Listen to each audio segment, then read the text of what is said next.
Real life.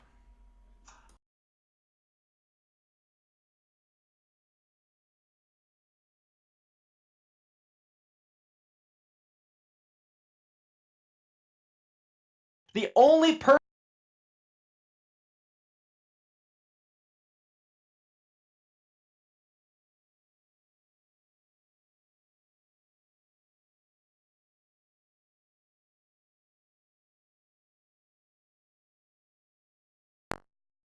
All right, looks like there's some weird volume issues, but congratulations, of course, for making it out, Iokin.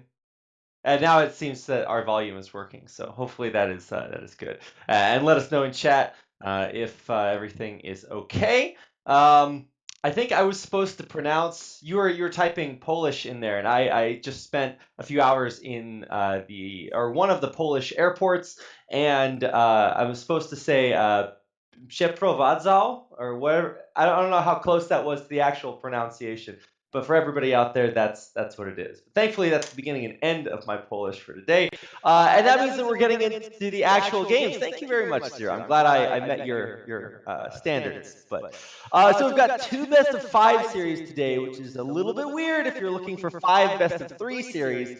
And it's going to be basically 4 of the strongest non-Korean players playing right now. And I definitely would have included people like Eon Zerg in that list if Nyokin hadn't killed him the other day. So we're going to be starting off with g0rynich versus TerrOr. And I mean, wow, what do you say about this? This is just going to be a very... We could be done with this best of 5 in like 15 minutes, Nyokin.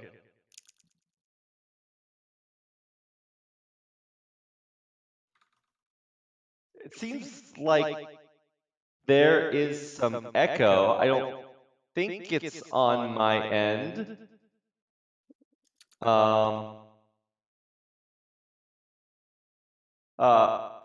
Okay, yeah, let's restart our call. We'll get to the bottom of this.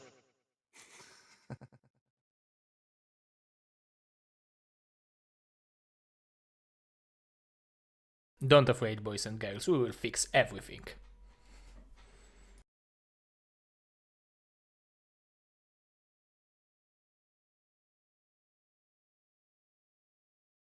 Hello?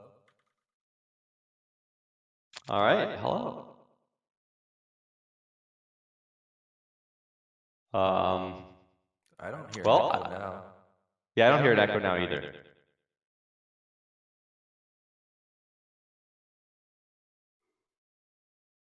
I did before. Yeah. When I was being very loud, sometimes it would echo, but I think it's totally fine now, at least in my ears. People in chat say it's still there. That's so strange. Okay, well, unless this is just an Okay, no. They said it's fine now. Wait, what? Okay, I can't. It's worse. We're both reverbing. So confused.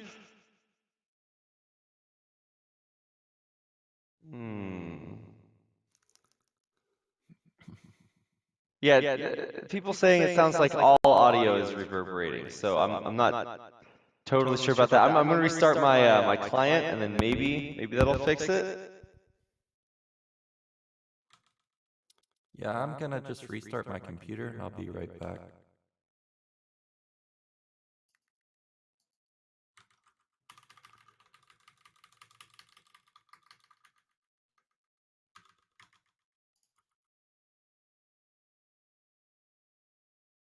Is there also an echo when I'm talking to you? Is there an echo? I need to hear myself. Echo. Or because if it's there, it's on my side. Is there also an echo?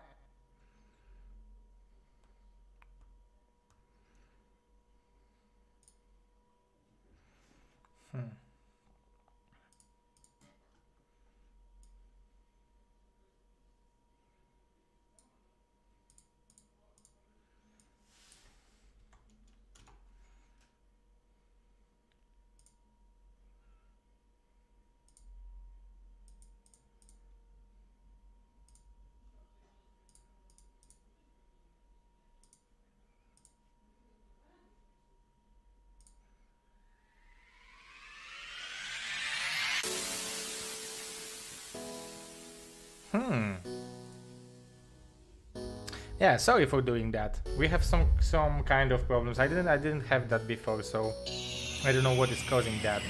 It should be probably something easy to fix, I hope, because I didn't change anything since the last stream, so it should all be just like we had it before.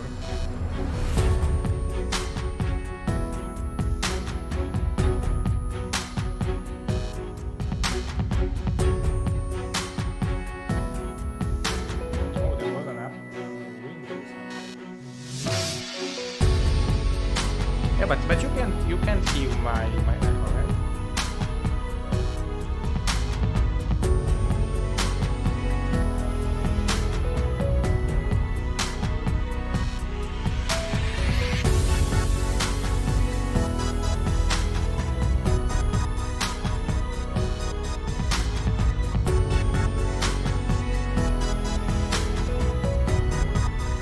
Let's hope it will be fine here. Our great castles will be held properly and we will be able to deliver the best games possible.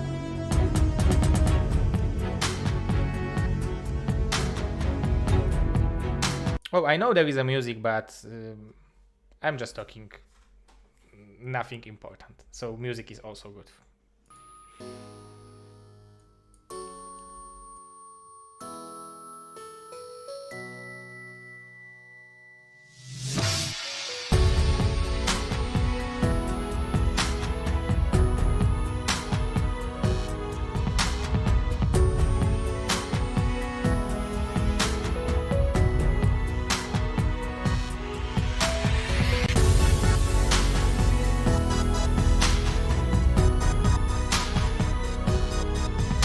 Yes.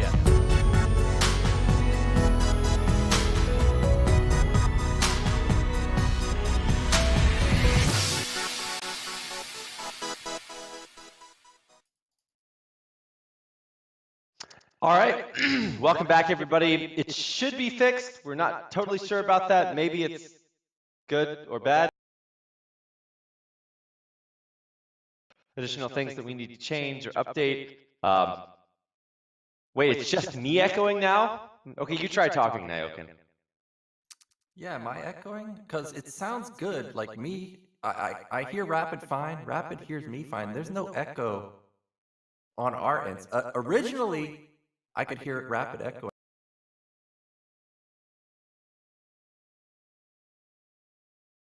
Do you maybe have the stream or like OBS playing through the speakers? I don't know, because when I listen to our audio on the stream, yeah, it sounds echoey, but it's like sounds like a software echo, not a hardware echo. I have no idea. I'm so confused now. We'll figure it out, guys. Wait, everybody else is fixed. No, it's definitely not fixed. Is it? They say it's fixed. It sounds really metallic.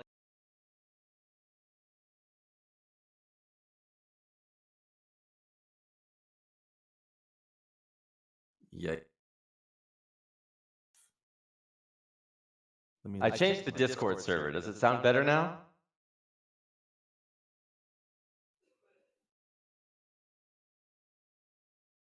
No. No. Okay. This is a total tragedy.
Maybe now. I don't know. I can't hear myself on stream. I'm pretty sure we're still totally muted. Oh no. Okay, it's fixed. It's fixed. Oh, I It's fixed. heard it. I heard myself on stream. I heard Nyoken on stream. We're all good. Okay. We are good. Okay. All right. Okay, we did it. We solved it. Tech support 0 on the job. This is that IT degree really kicking in there. Okay. I think we're okay. Everybody else in chat says we're okay. And so until we start casting and they mute us instantly, we'll be good. So we've got about 10 seconds left of good audio. So thank you all for bearing with us as we got through a little bit of a technical difficulty. But now we can start the BSL Season 6 playoffs. Woo, I'm so excited. Okay, so yeah, we can actually talk about this. Sorry, I'm just like so tilted over all of that technical delay. So we've got g0rynich and TrueTouch, and now we can finally talk about the game, Nyoken. Yeah, we got TrueTouch versus g0rynich. This is gonna be like, see, I personally, when I play g0rynich, his muta control's amazing, so I feel like he's got to have an advantage. But people were saying that it's obvious Eon Zerg is gonna take out g0rynich. So, like, I mean, I don't even know what to say at this point because g0rynich, like, mutas are so important in this matchup. I just feel like it's automatic g0rynich is going to have an advantage. But based on what I've read about TrueTouch in the past, people say TrueTouch has got an amazing muta micro. So I feel like this has got to be a very close series. I feel like maybe if you were, say, writing a BSL preview article and predicting which players would be in this position, you might not have picked these two players because somebody threw a little wrench into the Yeah. playoffs. But if you are one of the elucidated people who, of course, knew that the bracket would work out this way, of course, including Nyoken down there in the bottom, then, when I look at this, I have to think that, maybe g0rynich has maybe a little bit more experience. I think that when it comes to playing aggressively, very few players do that as well as g0rynich. So if we're just going to go for that 9 pool speed into 1 hatch muta, like trademark Zerg aggressive play, then I think maybe that favors g0rynich, but like you were, or maybe that favors TrueTouch, but g0rynich, like you said, he's got the sickest muta micro. So I mean, what do you do? How can you find out truly without actually looking at their player profiles? Which we can do by looking on the stream. And I think the biggest thing for me, at least from the player profiles, wait, do we have player profiles? Yeah, we got them. Okay, I only saw the 4 for the other. Okay, there we go. All right, yeah. I was looking in the wrong directory. But yes, anyway, I love that g0rynich is just like everything about this game is hard. This game is super hard. I've been playing it for 14 years. It's still hard. Everybody's still bad at the game. I'm just like, yes, that's about Brood War in a nutshell. And he does agree that the Vulture is the most OP unit in Nyoken, which of course, as a Terran player, you have to agree with as well. I don't know about that. I was looking at the player profiles. We haven't gotten to this player yet, but DeWalt put a pretty able unit there. Most OP unit, the Probe. Come on, don't even tell me. He admits it. You send it at like 7 supply to the Terran. They can't build their barracks. It kills the SCV. They regenerate health. Come on now. Does it get more broken? Starting probes have no build time. How broken is that? No build time. They're just so imbalanced. But I'm really looking forward to this. Like if we look at I'm looking at Season 6 stats. It doesn't seem like TrueTouch has played any Zerg versus Zerg. I'm not sure if that's completely accurate, but g0rynich has 50% win rate versus Zerg, so maybe TrueTouch a little. I don't know. It's hard for me to say, like, maybe g0rynich has a bit of advantage because he's played in Zerg in the tournament so far. Because TrueTouch, if you look at how deep he goes every season BSL, it's like top 8 guaranteed for TrueTouch or top 4 guaranteed every single time for TrueTouch. So TrueTouch, definitely, I feel like you can't discredit him as the favorite. But like I said, g0rynich, his muta control is just fantastic. I personally like him getting through. Yeah, I think you can always expect TrueTouch to be in the semifinals or finals of BSL. I will say if you want to rewind all the way back to like BSL Season 1. TrueTouch was, of course, the champion there, beating, of course, g0rynich, who lost so hard he's now a producer instead of a player anymore. No, I'm just kidding. But the idea is that TrueTouch has done very, very well in BSL historically, and so if history is on his side, then he'll be the one to advance. But for g0rynich, I think also a very, very strong player. Did fantastically at the Italian Esports Open event, which was kind of the first of these new style of international Brood War tournaments. So I'm excited to see what happens. Either way, it's going to be incredibly aggressive and might be over pretty quickly. So I think I don't think we've actually talked about the maps just yet. So maybe we can switch over to that slide. It's Circuit Breaker, In the Way of an Eddy, Sylphid, g0rynich, and Heartbeat. So if we don't end the series 3-0 in the first 3, we're going to get on some interesting maps there at the end. Yeah, exactly. So this is why I like that we're getting best of 5 now, because you can't ban them all out. You can't ban g0rynich and Heartbeat and Blockchain. At least one of them's got to get in here. I am pretty surprised that Benzene got banned out, because it seems pretty obvious to me that players do not play Heartbeat, g0rynich, or Blockchain as much as they played Benzene, because that was a previous ladder map. So I am pretty surprised that got banned. But that could also mean whoever didn't ban, or whoever banned Benzene, they may have some secret build planned on g0rynich or Heartbeat. But that's going to be surprising, because it's Zerg versus Zerg, and you really don't see surprising builds. Yeah, well, also like maps tend to not truly matter. I mean, ramps still matter. The idea is there, but ZVZ is how fast can you get to mutas, and mutas are air units, so theoretically those should be pretty good. But if we're gonna play this weird style where one player does not go for Aspire and wants to build spores around their mineral lines, then obviously the maps can have a big impact on that. And so I don't know. I'm excited. The truly Wax or luxurious dream modems, for me boys. is if we get a StarCraft late game Saturday has ZVZ. begun. Ever since the Zerg player g0rynich has been back from the army and streaming on Afrika TV, very frequently he'll hit late game ZVZ, and it's so cool. I just wish we got a chance to see it more often. But either way, I think this is going to be an amazing series. So I mean, I'm ready to get into the game, but I don't see it hosted yet. Oh, it's okay. Sorry, we changed things up here. I'm not used to g0rynch's naming convention, but I'm in the game now, and so we should be ready to start as soon as my very slow Korean internet finishes downloading the replay file. What? Oh, I see it now. Yeah.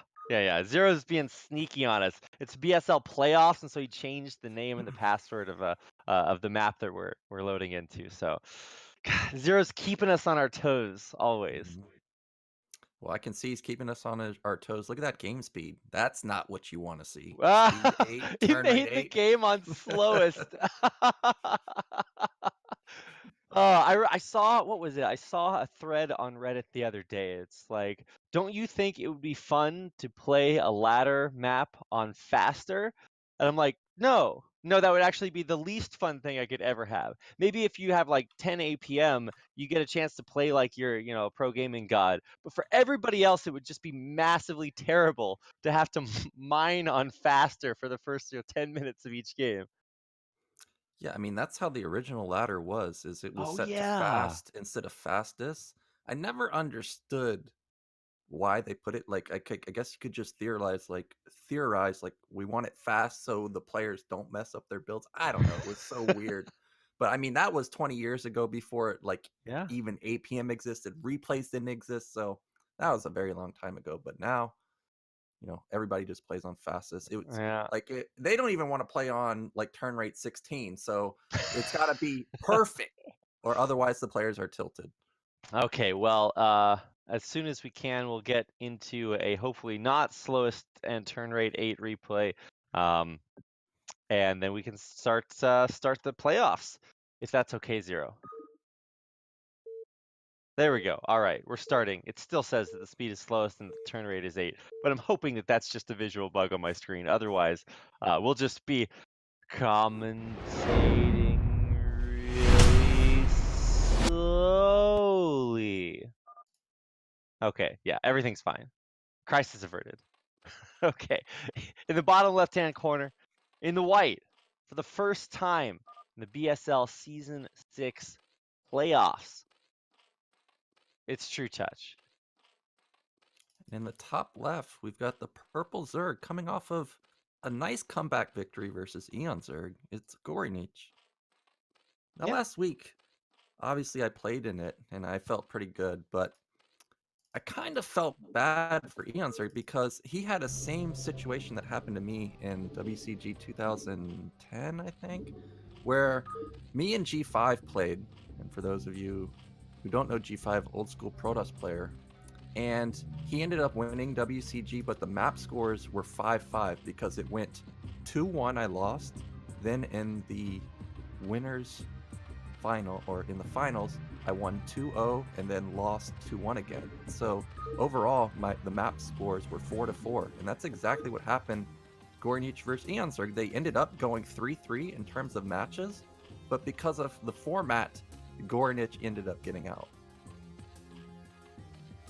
So it's a little bit of heartbreaking when it comes to how you decide which players advance. If you change the format, different players get out. And I was actually just at a big StarCraft 2 tournament, and we had something very similar happen, where a tiebreaker.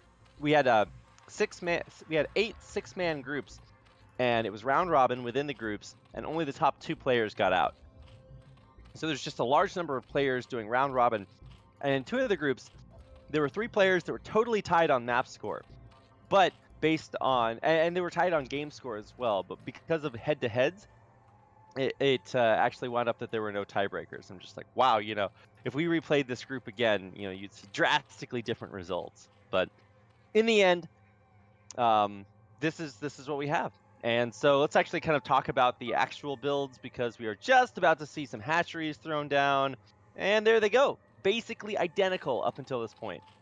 Yeah, these are literally identical builds. I think it was overpool gas, both sides, both players putting down their hatcheries, like within a second or 2 of each other. Now, I have to point out that True Touch somehow, or he did up until about 5 seconds ago, did have 1 supply advantage. And if we look at the minerals, I mean, he somehow got 50 more minerals than g0rynich. And this is the same build. So I don't know. Well, as I say that, look at, well, okay. Well, I was going to say that they're now even somehow, but that's because g0rynich, I mean, True Touch just spent something. You can see True Touch is ahead and supplied for like a couple seconds. So I wonder what the difference is, but both players so far identical. We've got Lair coming down for both. Both players have the same amount of lings, and they, did they both scout each other first? Yes, they both scouted each other first, so they know exactly what's going on. Do they both have the same amount of lings? I'm seeing 2 for g0rynich and 4 for True Touch. Okay, the next 2 just hatched. All right, so we should have 4 and 4, and this is just gonna be so crazy, right? We get a chance. Oh, they're there. Sorry, I'm actually just blind.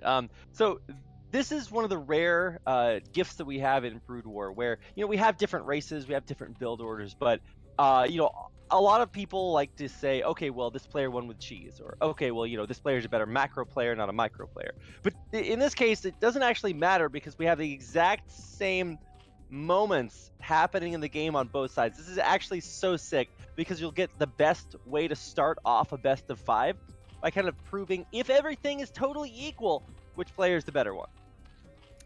But we do have the first difference I've seen so far is that True Touch ended up building only lings at his natural, whereas g0rynich, he snuck out this 1 drone. Now, it is only 1 drone, so I don't think it's going to be a big deal if a fight ever happens, but this may trigger some type of movement from True Touch. Does he want to get more aggressive? He knows he's got a slight advantage of lings. And I'm just constantly checking the larva at the natural. Is g0rynich going to try and sneak out another drone, or is he just content with 1? Yeah, I mean, he's getting nothing but Zerglings right now. I mean, every 7 trips, or 6 or 7, yeah, 7 trips, you're going to get an extra whatever you want to build. And sure, larva is actually a big limiter in the early game, so maybe eventually that'll come into play. But the bigger thing is, of course, kind of the map archer, super to get across double bridges, ramps, and, you know, overlords get perfect vision. So really, any tiny advantage you have in the early game, it's going to be a little bit mitigated because of that, I think. Yeah, but both players seem to be content with just sitting on their sides. Guess not. g0rynich is moving out. But Okay. just like what you were saying, like we've got these bridges to come across. He's going to be attacking into a choke. Or he's not! What is he doing? He baited him with 2 lings! g0rynich! He ran in 2 lings from the side, but that's actually turning out to be a terrible idea because he, after going across the double bridges, chose to turn back around and run away, and then lost quite a few zerglings there, so I'm not sure if that was necessarily the correct move there, but I love that 2-ling distraction tactic that g0rynich was pulling off. Well, g0rynich is in a bit of trouble because TerrOr ended up building four Scourge and only 2 mutas, but g0rynich built 4 mutas, so there's a higher amount of lings out right now. And oh my gosh, is TerrOr just going to end it here? The mutas aren't out, and there's Scourge pretty close by. Okay, you gotta hold over the double bridges. He's taking a concave versus a convex. We all know how that goes, but the mutas come out, and that should equalize everything. If he can micro against the Scourge, which the answer is no so far. We're talking about g0rynich and how he's got such godlike micro, but these Scourge hit 4 for 4, and now, oh no, there's drones going down in the main. Yeah, so this is just fantastic for TerrOr. Where are his mutas? He hasn't sent him across the map just yet, but he's done ridiculous amounts of damage, getting 2 mutas for 4 Scourge. That's exactly what you want. And TerrOr now, he's got 5 mutas. He's got more lings coming. Again, the full drone pull is very punishing. He also lost a couple drones. Yeah. And somehow g0rynich is even in mutas and Scourge, but he's got to connect with these Scourge, because if he doesn't, TerrOr is going to catapult ahead. Yeah, there's a 2-worker disadvantage, but the big advantage that g0rynich has is that he does have a gas geyser in his natural. Now, he doesn't have any drones mining from it, but if he can get his economy back in order and start mining from that, then yeah, that'll be a good way to do that. But one thing that I was like very kind of surprised at is g0rynich didn't save his mutas from those Scourge. When you go for a higher number of Scourge earlier, then you really do need to make it count. And look at what TerrOr is doing. He's already microing successfully against the Scourge and starting to come out with a big air advantage. Yeah, and here comes a big attack. That was a bit of a blunder from TerrOr, but he's doing a good job picking off that Scourge. Yeah, and I think the Scourge are actually maybe a little bit better here for TerrOr. Even though he did just kind of run into melee range with those mutas. So I'm trying to keep an eye. Oh, and he snipes a drone that hatched at the vulnerable gas geyser in the natural. And so while g0rynich mutas were microing against the Scourge, TerrOr gets in there and kills like 3 drones. 2 drones, I think. Oh, this muta control is perfect. I don't think we've seen a single Scourge connect for g0rynich. Also fighting over that extractor every time he turns around. 2 lings even if in the main. Oh, they're running around. They're trying to snipe drones, but they didn't get anything. Sorry to catch you off. It's fantastic. He's taking no hits, and now g0rynich is going to lose all of his mutas. This is going to be TerrOr taking game 1. Wow. Okay, barring, of course, crazy Scourge hits, which we will not be seeing. Yeah, no, this is just absolutely game over. He's going to get it into the main. There's no spores, and the game just ends. Oh my god. Well, you know, I guess this answers those questions you had earlier, Nyoken, about who had the better muta control. I mean, it was pretty evident that game that it is TerrOr with the superior control.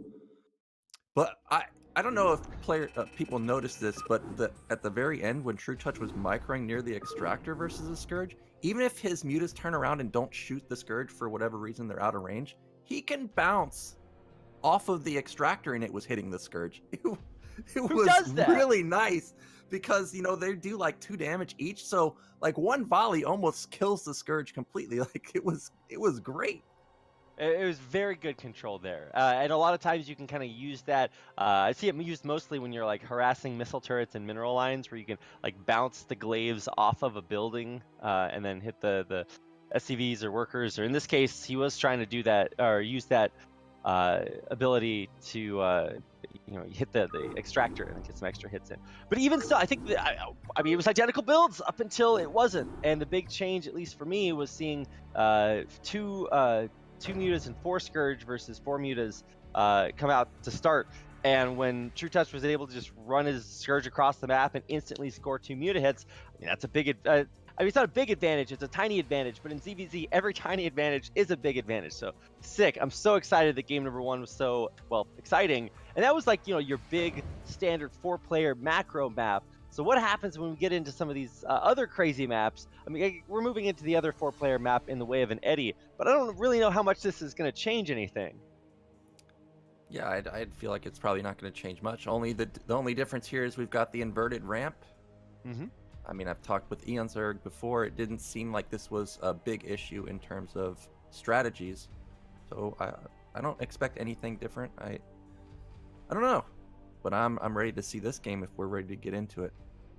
But look at Zero. I'm ready He's to changed this. He changed the speed to fastest.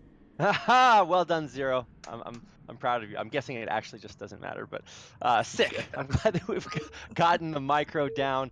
Let's get into game number 2, guys. It's gonna be in the way of an eddy.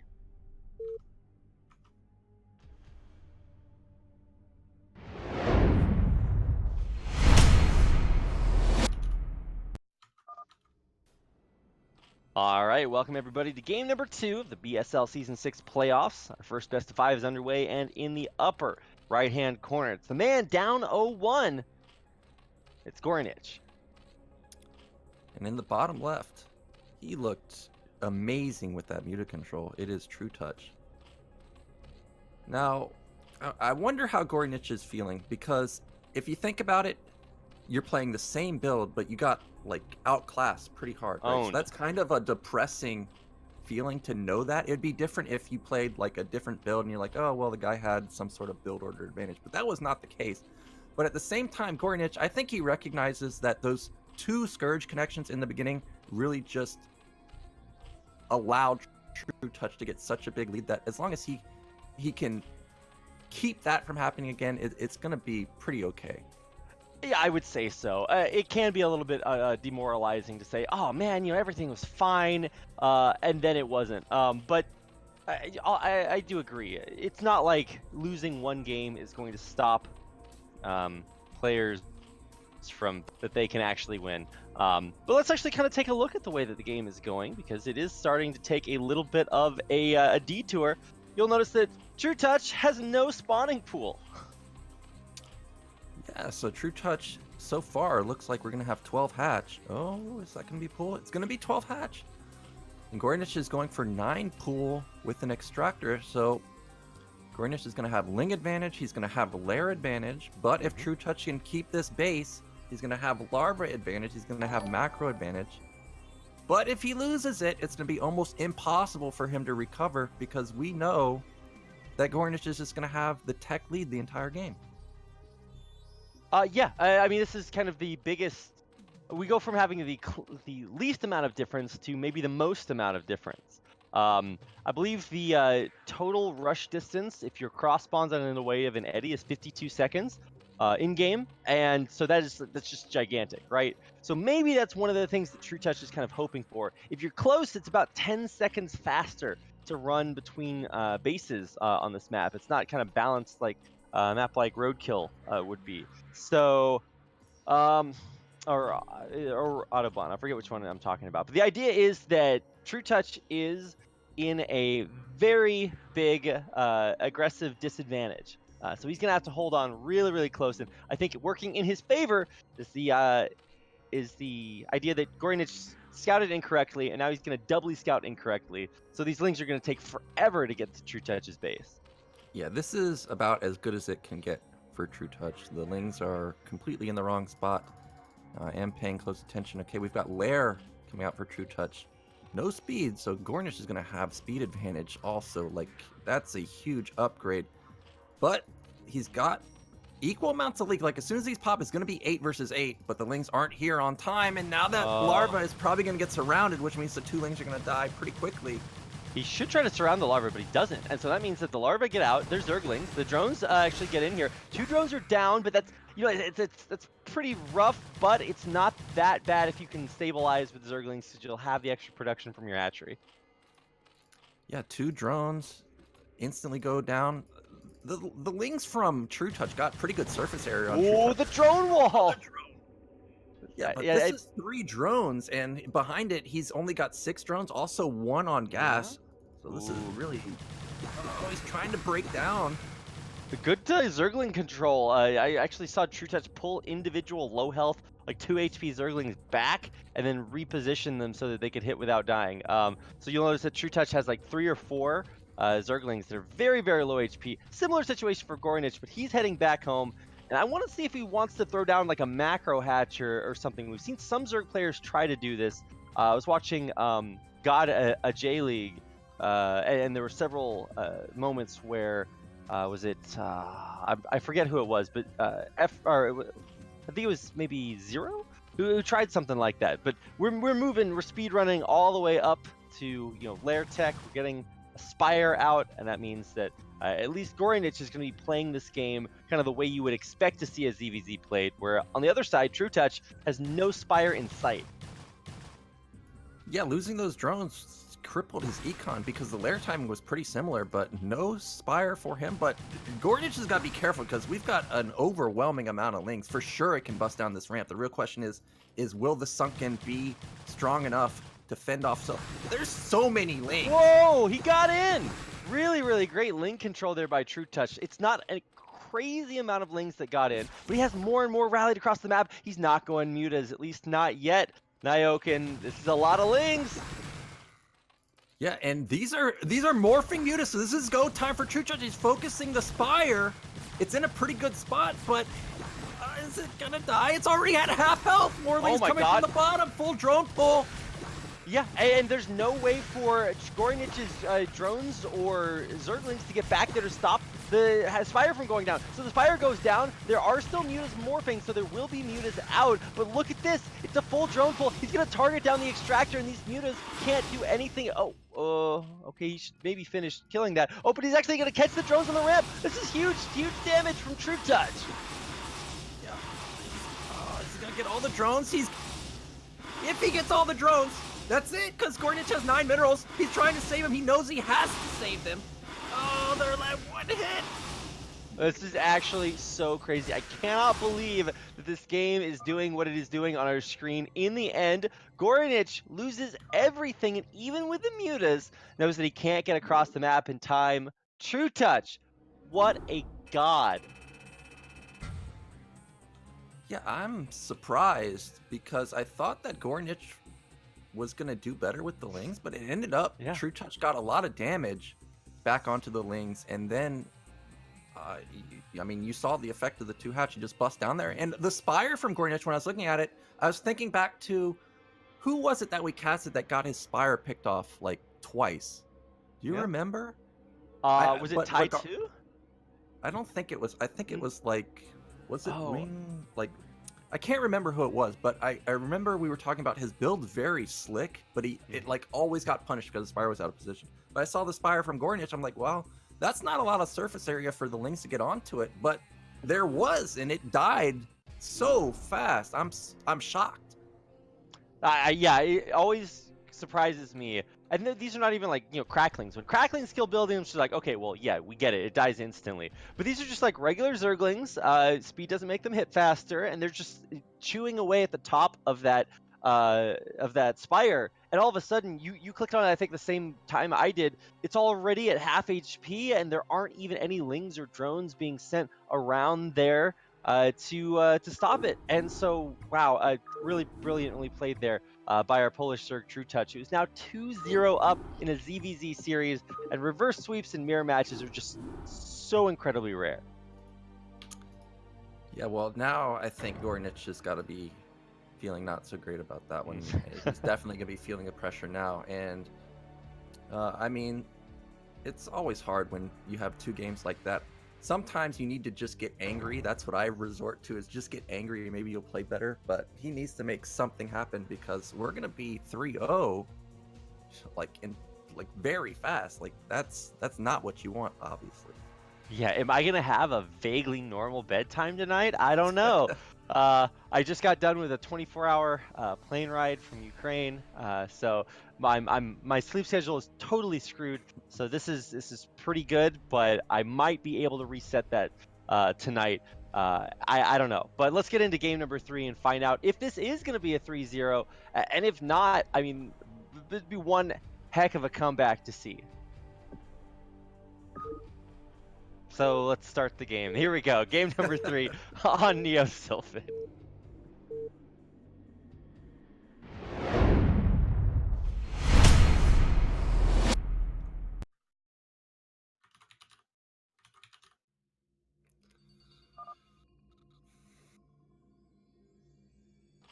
right, here we are on Neo Sylphid in the bottom left in the brown, up 2-0 in the series. It's our Polish Zerg player TerrOr. And in the bottom right, he needs your energy. It is g0rynich. Yeah, so I don't know what g0rynich should do this time because we had even builds and we just kind of just got outplayed. And then now I'm not a connoisseur of Zerg versus Zerg, but a lot of times when I watch non-pool speed versus hatch, like the hatch dies or is very low, whereas g0rynich really didn't get essentially any damage done to the hatch. So I'm not sure what he's going to go for in this game. It just feels like TerrOr is just too solid. Yeah, he has definitely really been on top of everything. He picks the perfect map, the perfect spawns to go for.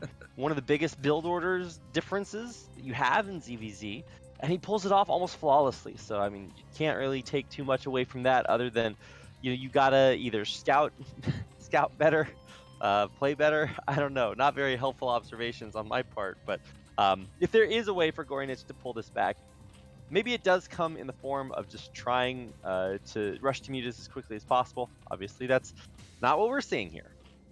Well, I love what TerrOr is going for because I think he may feel that g0rynich might have to do something very risky, such as 12 hatch. And because of that, we're seeing 9 pull speed. So he's going to be the one putting on the aggression.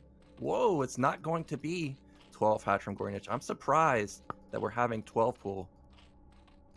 Yeah, what 12 pool is in general not that great a build. Let's see, it's slightly better than like overpool, I guess, but still that's I mean, pretty not a common build that I see in ZVZs usually. Well, we're gonna have 12 pool with gas with a fast hatchery, but luckily for TerrOr, luck is just on his side today because he gets a first scout off. He sees the hatch and he sees it's late, so he knows that this is gonna be a 12 pool. He's gonna be able to respond appropriately. He's decided that still speed is the way to go. Pool is not done for g0rynich. It just finished. Man, this is how unfair ZVZ can be, because when the roles were reversed, when g0rynich went for 9 pool speed versus 12 hatch. Look at this. He's avoiding the overlord. Oh my god, what a legend. This is so yeah. g0rynich scouted with an overlord wrong, then he scouted with his first 6 lings wrong, and then he got to the hatch without enough time to take it down. This is the exact opposite. TerrOr both overlord scouts correctly and dodges g0rynich's overlord, and he's got this aggressive build order. I can't wait to see what's about to happen here, because I mean he's not going to have that much back at home to defend when g0rynich's lings run out, and as soon as he sees those on his overlord, he's just going to run straight down into g0ry's natural. This is big brain play because TerrOr knows, I guess, that 12 pool is going to move out, and because he knows that, he just goes into the main. There's 2 lings. Oh my god. And g0rynich is turning around, but I don't think he can afford to turn around. He can't turn around. He's got to do something. The drones are going to die, so maybe his best chance is to base trade. But TerrOr was already ready for it. Yeah, g0rynich canceled his lair instantly and pulled his lings all the way back. While on the other side, we've got a lair that's almost just now finished morphing for TerrOr. What on earth are you doing? Is this the 4th race? Is TerrOr just too good? Oh my gosh, this is like this is actually perfect Zerg versus Zerg that we're seeing here. Like TerrOr just picking him apart. He's got lings at the natural now. I guess he's not going to attack the natural. Okay, now this fight is going to be very big. g0rynich has to win it. Okay, g0rynich does win that fight. I mean, there's a pretty big distance between the bases, but at this point, you don't want to be just like totally spamming, Zerglings to run them across the map to trade. You want to kind of be finding one way to build up an advantage, and for g0rynich, that just comes from surviving. If he can get some drones mining down here at his natural, maintain that larva advantage, and theoretically, he'll be in a great spot for the rest of this game. Yeah, and TerrOr, he saw that g0rynich canceled the lair, so he knows that it's most likely just going to be pure ling. I'm surprised that he doesn't build a second sunken, because I would imagine that g0rynich is going to go for mass ling, but he's got the overlord sitting there. He knows that it's not coming just yet. g0rynich even building drones How does TerrOr sneak a Ling into the main? I mean, sure, it's got 5 HP, but sometimes that's all you need. I was checking for low health drones, and there is one with only about 30 out of 40 HP, so maybe you want to work on that one. But realistically, it should be basically impossible for TerrOr to get in here. But he has a lair, he has a spire, and g0rynich has neither of those.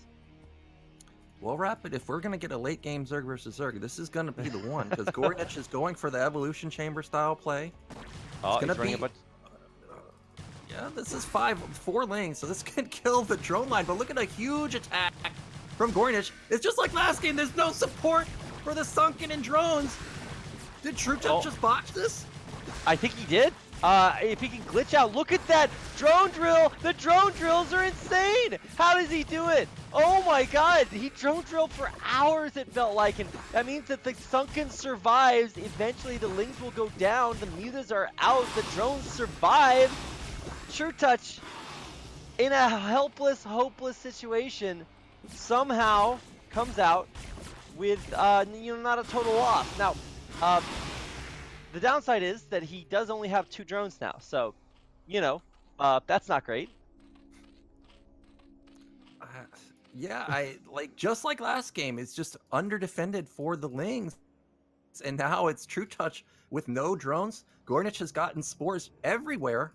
And g0rynich is just going to power behind it. But again, he still has no lair. But TerrOr, his only opportunity to win this game is build Lings and try and create a hole with the Mutas to try and get the Lings into the main. Otherwise, this is going to go to 2-1. And g0rynich has a big Ling counterattack going again. There's only a Sunken and 2 Lings. There's no way TerrOr can defend it.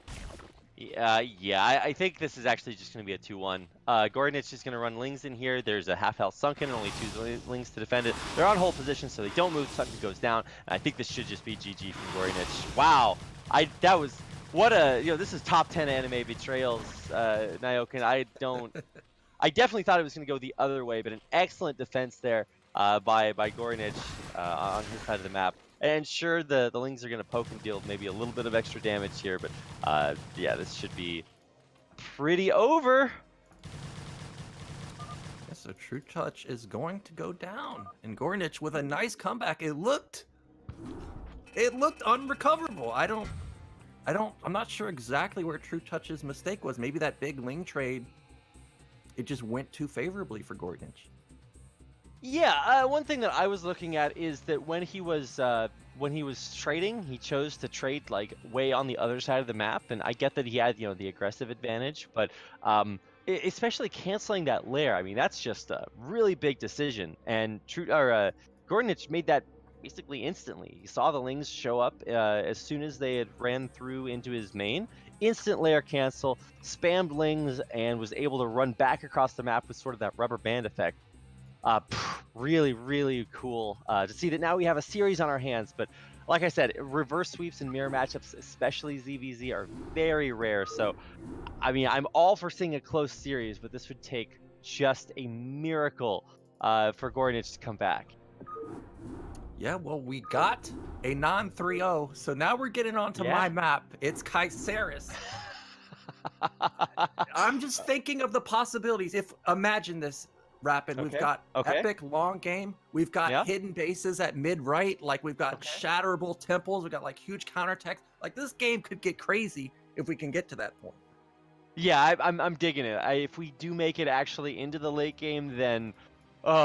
see, watching these 2 players specifically play late game ZVG's, Craigasm. It's so good. But we have to get into the next game in order to get there, so let load into Kyceris. If you guys are not familiar with this map, don't worry. There's probably a lot of people in that same bucket. I would be in that bucket too if I think Kix hadn't played this in either BSL or one of his weird map tournaments.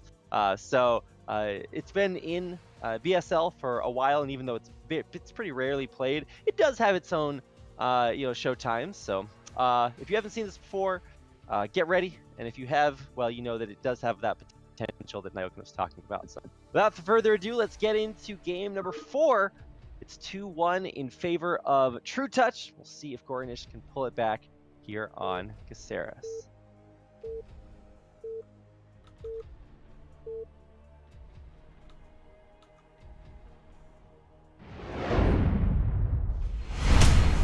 Yes. Yes. I'm sorry. I'm sorry. We got horizontal spawns. Sorry. Okay. I'm so excited. I can't control my co-caster. Why are you so excited, Nyokin? Because like, when was the last time you saw spawns this close? Never, right? Like, are we gonna see like an emphasis on? Oh my God, g0rynich scouting incorrectly again. Like, I feel like when you're gonna get a map like this, if maybe like you're just gonna see like super fast mutas because of the spawns. So I'm hoping that like TerrOr goes for 9 pull here, goes for speed, or goes for fast mutas. I hope g0rynich does that too.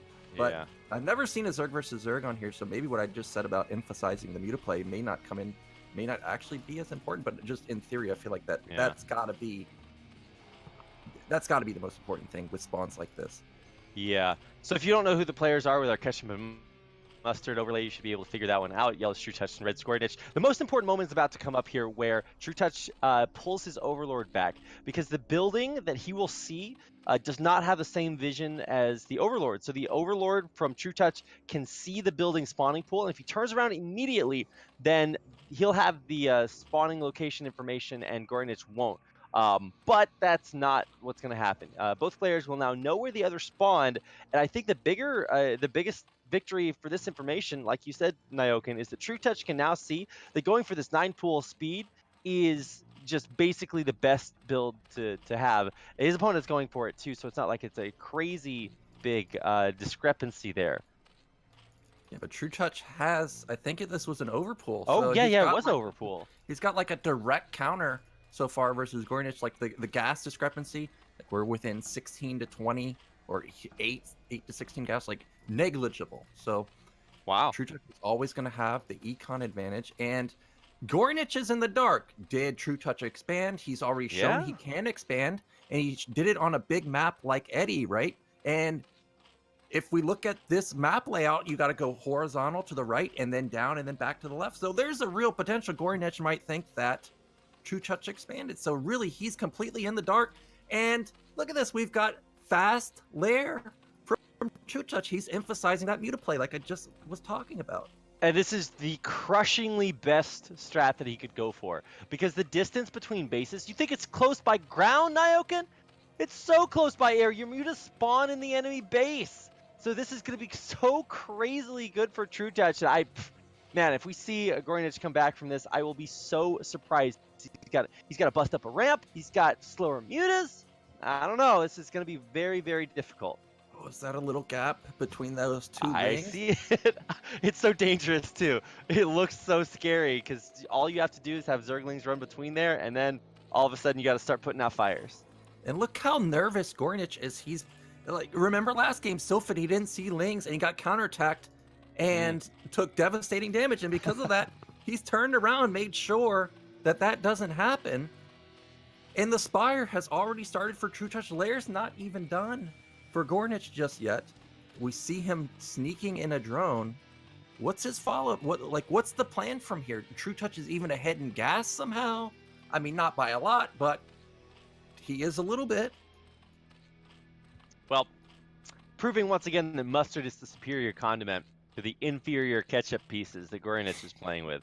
I totally agree, Nyokin. I don't know what, like, we're observers, right? We have infinite awareness, just like Protoss players do when they build those stupid units. Anyway, the thing that we can see is that everything looks so good for TerrOr. So, I feel like it's everybody's best guess that he's just going to fly across the map with mutas and kill g0rynich. But, we have this crazy thing called time between now and then, and I just want to see what could possibly happen for g0rynich to be able to somehow kind of right this ship and stabilize. So look at the gas discrepancy now. I forgot that g0rynich didn't have a Spire up, and now TerrOr is up 200 gas. He has skipped speed because he's recognized how important the air battle is. How does g0rynich recover? There's flat out always going to be muta advantage. He's going to have all of his Scourge connect. The Spire's still not done. Mutas are being morphed. That means that even if g0rynich goes straight Scourge, I don't think they're going to be ready.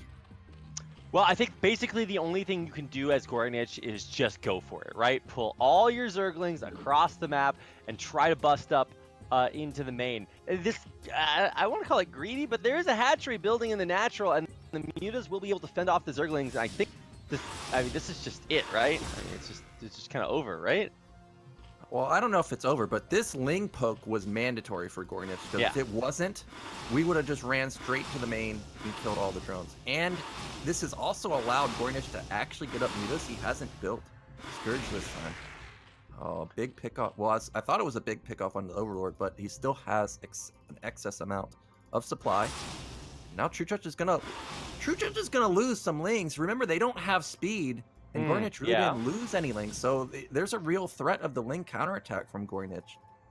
Well, I'm just looking at the muta number just as a whole. We've got 5 with 3 on the way here for TerrOr, whereas on the other side, got some Lings poking around, but the muta count overall smaller here by g0rynich. But his are in a more aggressive position, so I'm thinking if he goes right now and starts killing all these drones, or picks off mutas as they spawn, oh, beautiful move there by g0rynich. He almost kills an entire muta. He gets half the health bar off of it, and picks off a drone in the main.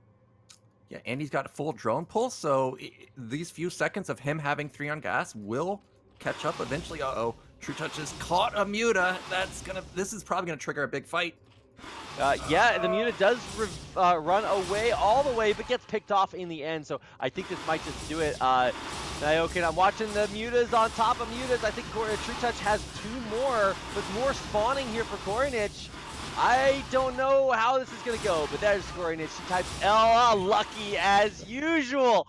No good manners this time around. And I totally agree there. You got to feel for g0rynich in that last game. And in the game before, where he got as unlucky as possible into a game where his opponent got as lucky as possible. Oh, man, the salt is flowing, and I think justifiably so. Yeah, I do feel a bit bad for g0rynich because TerrOr just... He scouted perfectly every single game. He somehow, or for some reason, I guess, scouts horizontally, and I don't know. It was just his day. That's just happens sometimes. But you can't discredit that TerrOr played well. Like, it's more than just like, oh, well, you got lucky. No, he executed very nicely. So TerrOr looking very strong, very deadly. I would be worried that I think this could be the season he goes all the way to the finals. I don't remember the last time he went to the finals, but I think it's been a couple seasons now, but he looks really, really, really good. Yeah, the BSL buff is back with TerrOr. He's been to the finals and even won BSLs before. So I think that even though many years have passed since that happened, it could absolutely happen again. This is really, really crazy to see. For g0rynich, yeah, you got to feel for him. But for TerrOr, I think the future is very, very bright. And just to keep everybody updated with the way that the BSL bracket is working, if you don't know about that, you can, of course, visit bombasticstarleague.com. It's got all the info up there. Or you can visit the Wikipedia page. It's got all the info there. The winner of this series, which is now TerrOr, will face the winner of 2.Dewalt versus TerrOr. So, ooh, it's super scary. I don't know who you'd want to face there because they're both just so good. But either way, that does mean that we have the potential of getting a Protoss, Terran, or Zerg player through to the finals. Whereas on the other side of the bracket that we're going to be coming into with our next best of 5, there's only Protoss and Terran players over there. So the diversity is lowering as we have one of our only 2 Zerg players in the playoffs now eliminated. So I don't know what your dream final is going to be, Nyokin, aside from a game with you in it. I mean, my dream finals is already in the round of 8. It's Bonus versus Dandy. That's my dream finals, and we're getting it in the 8th round. It could be a secondary dream. We could have Dandy versus Dragon in the quarterfinals, and then I guess I would root for, I guess I would root for 2.Dewalt to make it out, and then 2.Dewalt make it out, and then Dandy make it out, and then we'd have 2.Dewalt versus Dandy. Like, that would be amazing for me to see 3 of the absolute best Terran vs Protoss games, and also Terra versus 2.Dewalt. Well, yeah, 4 of the absolute best Terran vs Protoss play that we could see from the foreigner scene. Yeah. In truth, the reason that we need to figure out how to, interact with multiple universes is so that we can watch every possible permutation of this bracket play each other over and over again. Because it's just so stacked. Well, like Neil Iokin said, we do have one more best of 5 coming up today, or tonight rather, and it is going to be DeWalt versus TerrOr. It's pretty impossible to pick who's going to win here. I would say that DeWalt, has been in Korea practicing a ton, and it's hard to root against this guy. He's just so good. But for TerrOr, it feels like he just keeps getting stronger. He's so good. So when we come back after this short break, we'll get into that best of 5 to find out who will advance on to face TrueTouch in the round of 4 in the BSL Season 6 playoffs. So don't go anywhere. We'll be back with our second best of 5.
Welcome back, everybody, to the BSL Season 6 playoffs. I'm Rapid with Nyokin, and of course, Zero behind the scenes, and all of you beautiful people in chat. So I hope you enjoyed our first best of 5, which was a crazy ZVZ, where TerrOr just kind of seemed to be on another level, or at least rubbing his lucky rabbit's foot when it came to some scouting and build orders there. But it was really cool to watch that, and so TerrOr will be our first player advancing on to the semifinals. And that means we have to find out who is going to advance on to face him.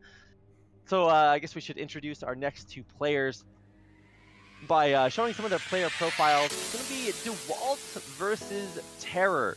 And, you know, DeWalt has been out in Korea training super hard, but TerrOr doesn't need to leave Korea to show good results. He just trains in Peru, and somehow that's almost just as good, because so is he. Yeah, TerrOr has so many victories versus so many good players. Just the Larva. He's just really great. And DeWalt, sure, he's been in Korea for a while, but I remember people talking about joining pro for and talking on like the team or practice partner level for. But it's not like DeWalt has been in for years.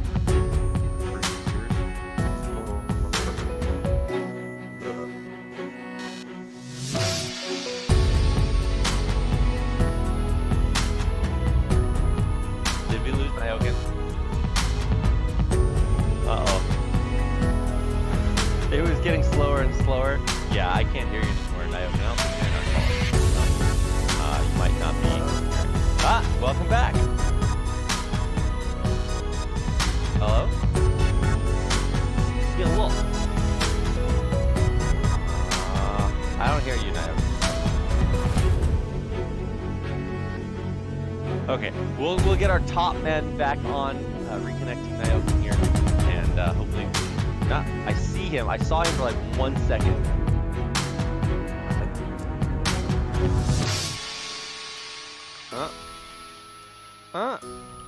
Am Okay, I here? Am I back? Yeah, I think you're back. I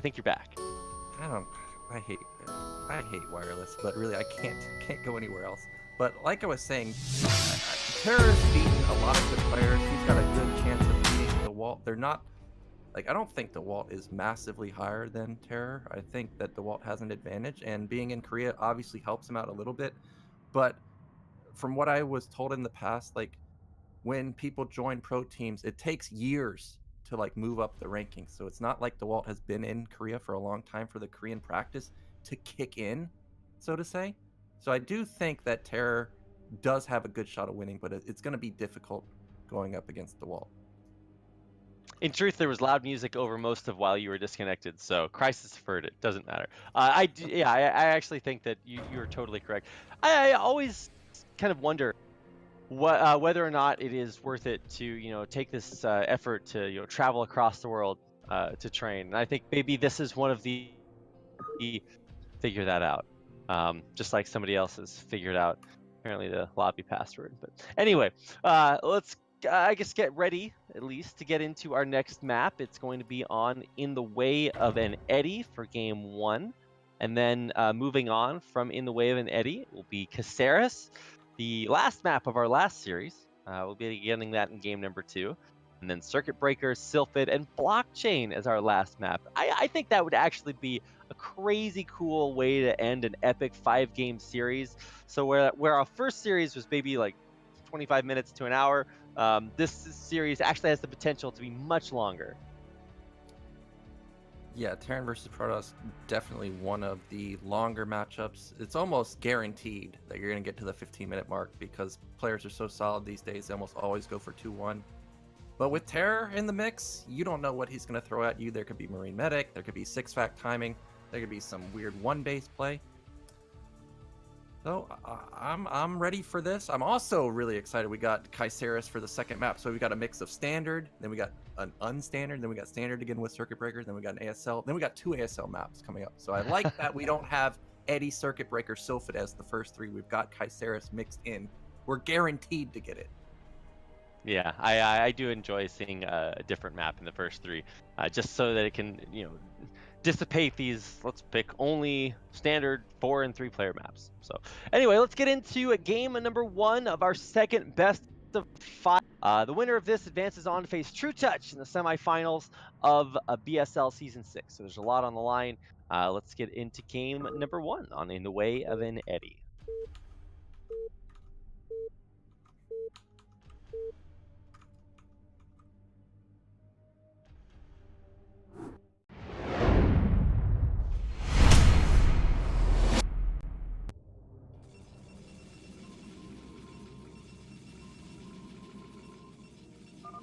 All right, welcome everybody to In the Way of an Eddy, our second best of 5 here in the BSL Season 6 playoffs.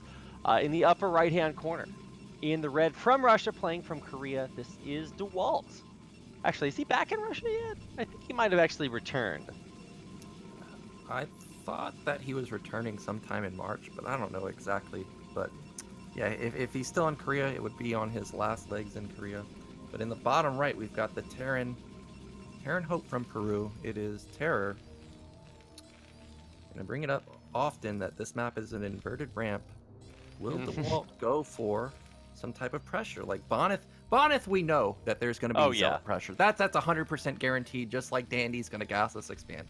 But 2.Dewalt, I don't know what he's going to do. He, like I've said before, he's more, for me, like the defensive guy. This may be the map if you're going to put pressure on. You want to do it on Eddy? Yeah. It's certainly a great idea. Because if you can get control of that natural area, then you should build like a ring of cannons around the Terran's base or something like that. It's hard to break up there.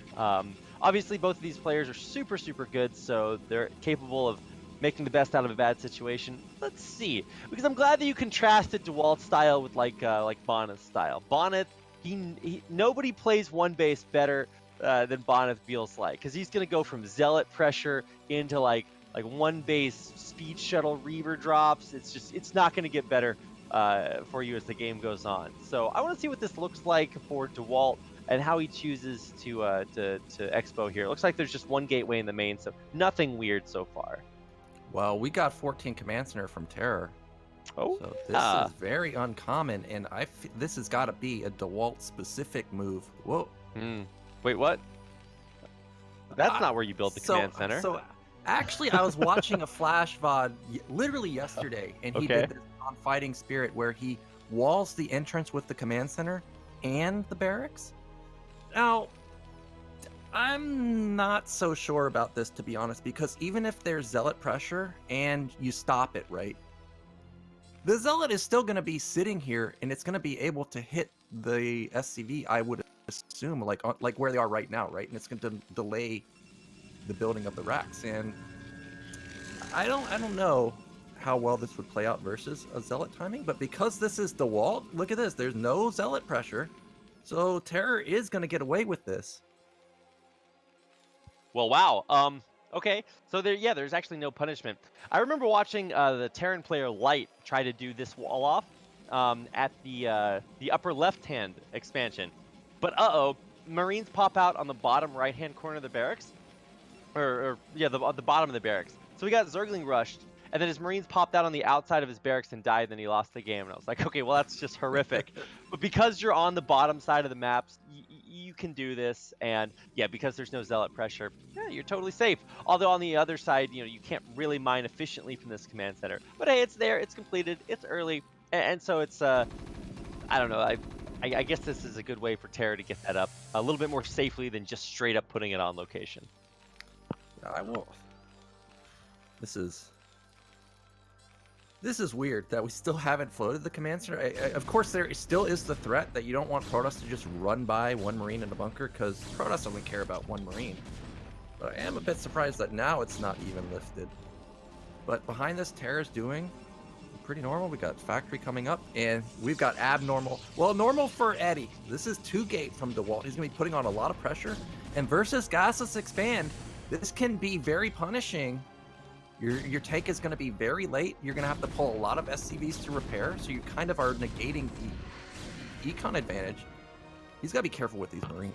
If they die, you don't want to build excess Marines with a build like this. For sure, and you're also going to have to just spam repair this bunker because it's 2-gate goon, so this is just going to be quite a bit of pressure here, even having to lift the barracks off. put that behind everything.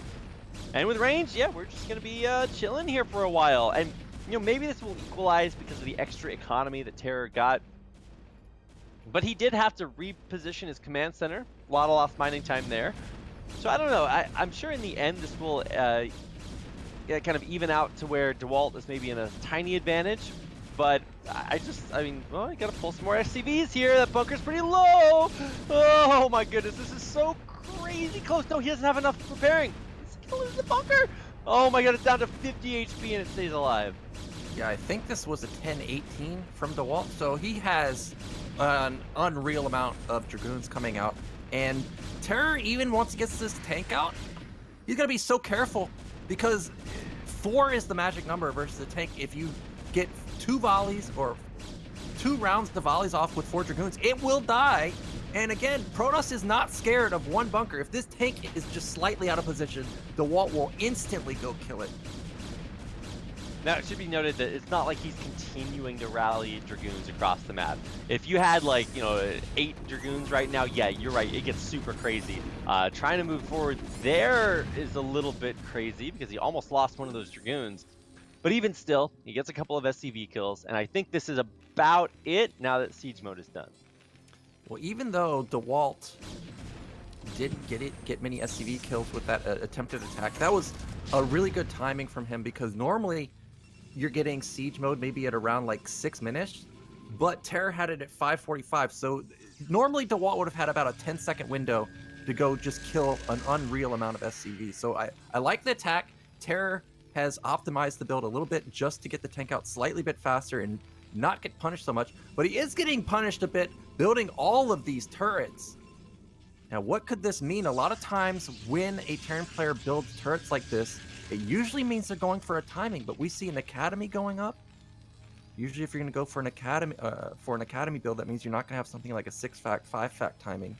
So I'm curious what this is going to be, because again, he didn't scout. It seems to be that it's just blind Reaver counter, and that's exactly what DeWalt is going for. Yeah, I mean, DeWalt is a great Reaver player, so it doesn't make, or it's not too surprising to see him go for this. Although I would say that, you know, for TerrOr plays a little bit, you know, you can tell me what you think about this, but it seems like for TerrOr, it's most important for him to get to like a safe space, you know, a place in the game where where everything is pretty standardized, where he doesn't have to worry about all of these crazy shenanigans. And I don't blame him. I feel like that's a general Terran sentiment. How do you feel, Nyoken? I mean, that's what I like, is I don't want to have to deal with any shenanigans like Reaver drop DT and be worried about it. No way you can hit that turret from there. That's so dumb. That's a Dragoon, baby. That's the most broken unit, right? That's what people were putting in their profile, not the Vulture. Dragoon, look at it, took it down. And if you're, like, to be honest, losing a turret like that is not a huge deal, but from TerrOr's point of view, like, Dragoon sitting there trying to kill a turret, like, are you trying to get in? Now he's going to be paranoid about defending. This time, DeWalt is going for that. Yeah. But if DeWalt That's actually huge. If DeWalt wasn't, and for some reason was like quadruple expanding, you know, like we're overbuilding defense in this area or moving units out of position. I feel like the Terran race is just there to make you just super neurotic. Because all of a sudden, how do you get out there? Oh my god, that scared him! No, no, no, no, no! Wow, that could have killed every SCV. Nice race. Gets out with the speed shuttle and the Reaver inside. And so there's no tragedy. We've averted all of that for now. But hey, there is that third expo coming up for DeWalt. Yeah, so we got third base coming up for DeWalt, third for TerrOr. Behind it, he's hitting his factories pretty much perfect. The 8-minute start of third, fourth, fifth factory is just great. He's got his armory going. He's got +1 spinning. So this is going to be TerrOr going into the standard 2-1 play with good econ. Really didn't take a lot of damage. He had to repair the bunker for a while, but he didn't lose SCVs. 10-18 is really a pretty, it's not all in, but it is pretty committed from DeWalt. So TerrOr's going into the mid game in a very good spot. Oh yeah, you know, it sucks to kind of expand towards your Protoss opponent, especially since this is kind of an open third base. If he wants to go up there, I'm guessing that's where he's expanding. Yeah. floating that command center upright. But as a Terran player, when you're expanding to your third base, when the Protoss player has no probes mining at his third, that's pretty good. And with that earlier command center, TerrOr is just totally chock full of SCVs, so he can pretty much instantly saturate when he wants to float that out there. But needs to make sure he can hold it first. Yeah, so I heard a scan go off. Yep, snipe the observer. Okay, well, the one thing that TerrOr has not recognized is that DeWalt's got that island base, and you see him playing a little more passive before taking this third base, because I think he may have scanned the main and saw 4 gates, and a lot of times when you see 4 gates or 6 gates this early, you are kind of worried about getting busted. But DeWalt has transferred probes to top middle, so he's got good saturation there. He's got good saturation at his nat, his main. Everything looks great for him. I do have to point out, though, that I don't see Templar Tech. I don't see Stargate. No Arbiter. Where's Artosis? We got a Gateway man on the loose.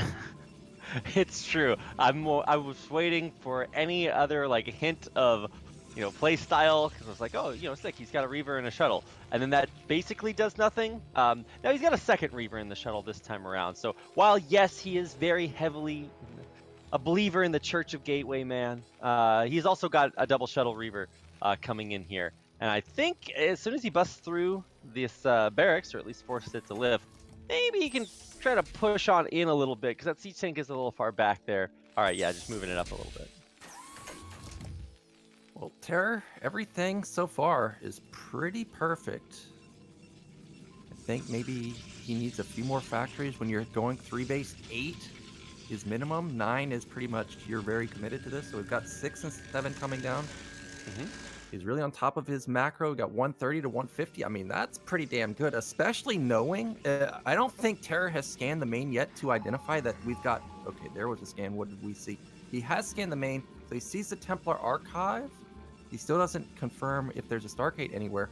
But really, if you're gonna have 2-1 with Max versus Protoss with no AOE, no Arbiter, I mean, this is about as good as it gets.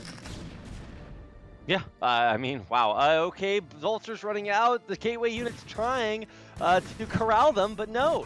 The Vultures, Nyokin, they're too fast. They're too cost efficient, too effective, and they scout the shuttle too, so they're pretty good at doing that. Now, TerrOr needs to start, like, once the 2-1 kicks, he's got to go in, because DeWalt's already at 4 base. He's thinking about taking a 5th base. We're going to go from DeWalt only being on 10 gate to probably 20 gate very quickly. The longer the game goes, his econ's just going to be starting going haywire. And just mass scanning every base. yeah, okay. mass scanning. I think he's on the same train of thought that I always get onto, is I saw the Templar archive, but where the hell is your Arbiter? Like, if I see no Arbiter, I'm like, all right, well, you're dead, bro, because Terran units will flat out kill Gateway Man. Yeah, I mean, one great way to prevent that from happening is to clear out all the minefields, so that you don't randomly lose all of your dragoons. But he's already actually lost, I think, 2 or 3 dragoons to mines so far, so this is not a totally safe endeavor out here. But usually at this point, I'm starting to see massive waves of Vultures just plant oceans of mines out there on the eddies of this map. And we haven't actually seen too much of that. So, it's great by DeWalt to see this vigilance as he continues to try to expand to the other bases on the map. This is getting very scary for DeWalt, because we've got about 17 tanks for TerrOr. He's got 7 facts. I would like to see at least 1 more fact, maybe more add-ons now that we have 3 gas. And I have not seen a single Templar pop out. I'm trying to find where's that shuttle. Nope, there's no Templar in it. Now, the Reavers are great, but Storm is fantastic. I just don't know how DeWalt is going to stop this army, because we've got 2-1. It's about 20 seconds away, and TerrOr has a pretty big bank for being on 3 base, and his tank count is absurd. These units are going to die so fast, I imagine, unless we just have the best engagement on the planet coming out from DeWalt. No, yeah, no, I totally could not agree more. The stasis, I feel like, is maybe sort of the great the great equalizer. If you can land some money stasises, stasi, whatever you want to call it. But I think there's still only one arbiter, right? I don't see a single arbiter. But what are these There's units one- doing out in the middle map? Yeah, there's one arbiter right by the observer that just got scanned and taken out. DeWalt's going for it. He sees the unsiege, and so he's gonna move in before these tanks are actually seized. That lets the zealots get on top of them, and so the crusty outer layer of tanks is actually going to be devoured first. Of course, the opposite way that you want to eat your Terran pizza. I don't know. It's not going to be good for Terror now. He's going to lose the entire outer wall of tanks and vultures, but actually, oh no, the Reaver! I thought the Reaver was going to get the money shot off, but in the end, it actually just winds up getting left behind there. So actually, in the end, Terror holds there, but I mean, he's not on 20 gateways. Well, unfortunately, Rapid, my replay is corrupted because I have both players with 6,000 minerals and max. Oh no! Well, we can restart this. Sorry, that sucks. It must look really weird. Okay, we can like pause and restart the replay if Zero wants to help us out there. Otherwise, I don't know what else to say other than that fight must have looked weird if none of the units died. That's not what happens in TVZ fight.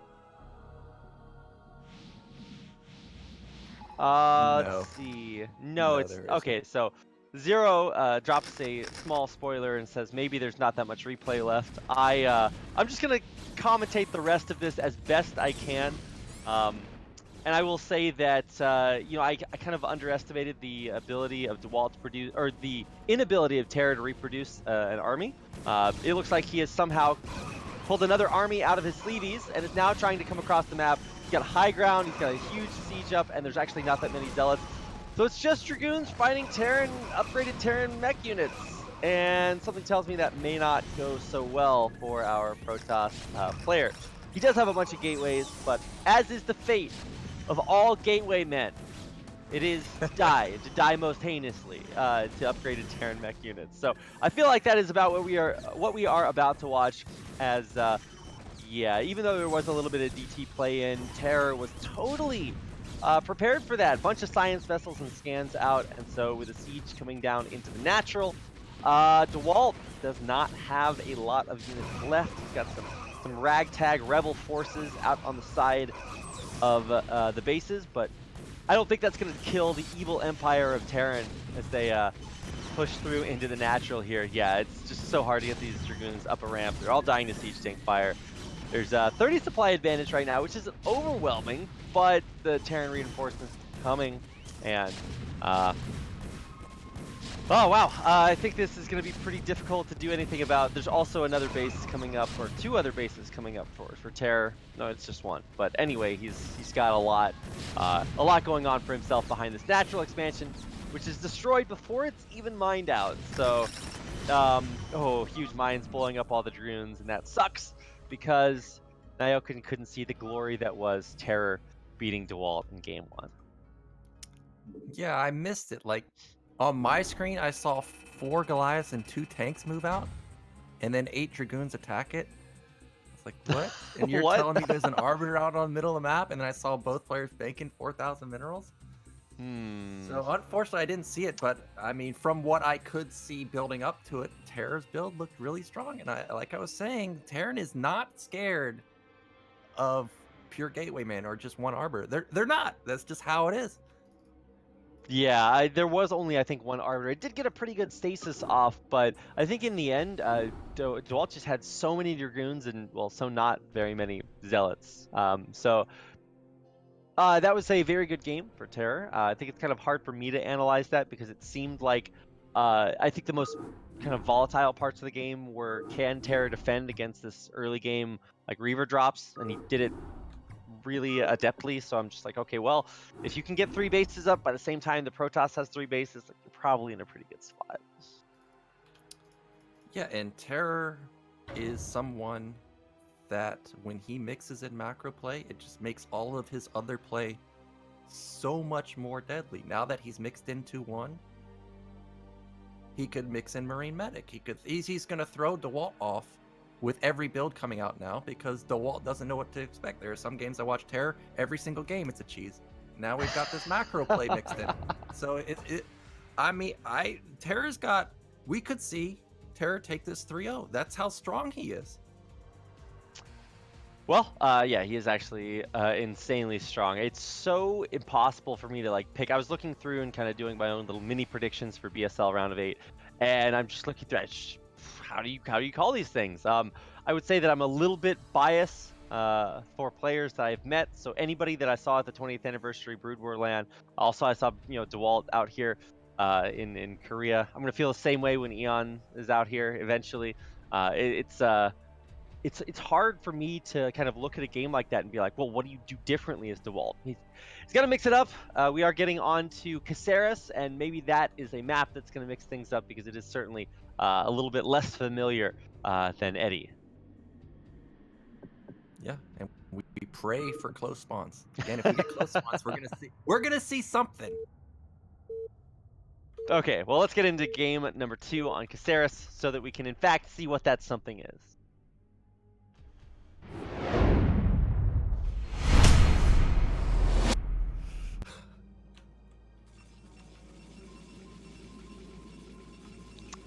Oh boy, here we go. We got another one, Nyokin. Oh, I am so ready. I am so ready for this. I think this is actually the first time, or maybe like the second time I've ever seen a Terran vs Protoss on this map. And now we got horizontal spawns. I can tell you, when you play versus Reaver players, like deadly Reaver players like Snow, you don't want spawns like this because you know that this Reaver is going to come and it's going to deal ridiculous damage. There's not necessarily one thing that it'll kill. Like, is it going to kill your SCV line or is it going to kill all your tanks? There's potential to kill depots, SCVs, tanks. It's going to fly away. You're never going to kill it. And then Protoss is just going to catapult in the lead. But going up against somebody like TerrOr, we may see some type of like mass drop play, some type of like really weird, like blockchain-esque play come out from him.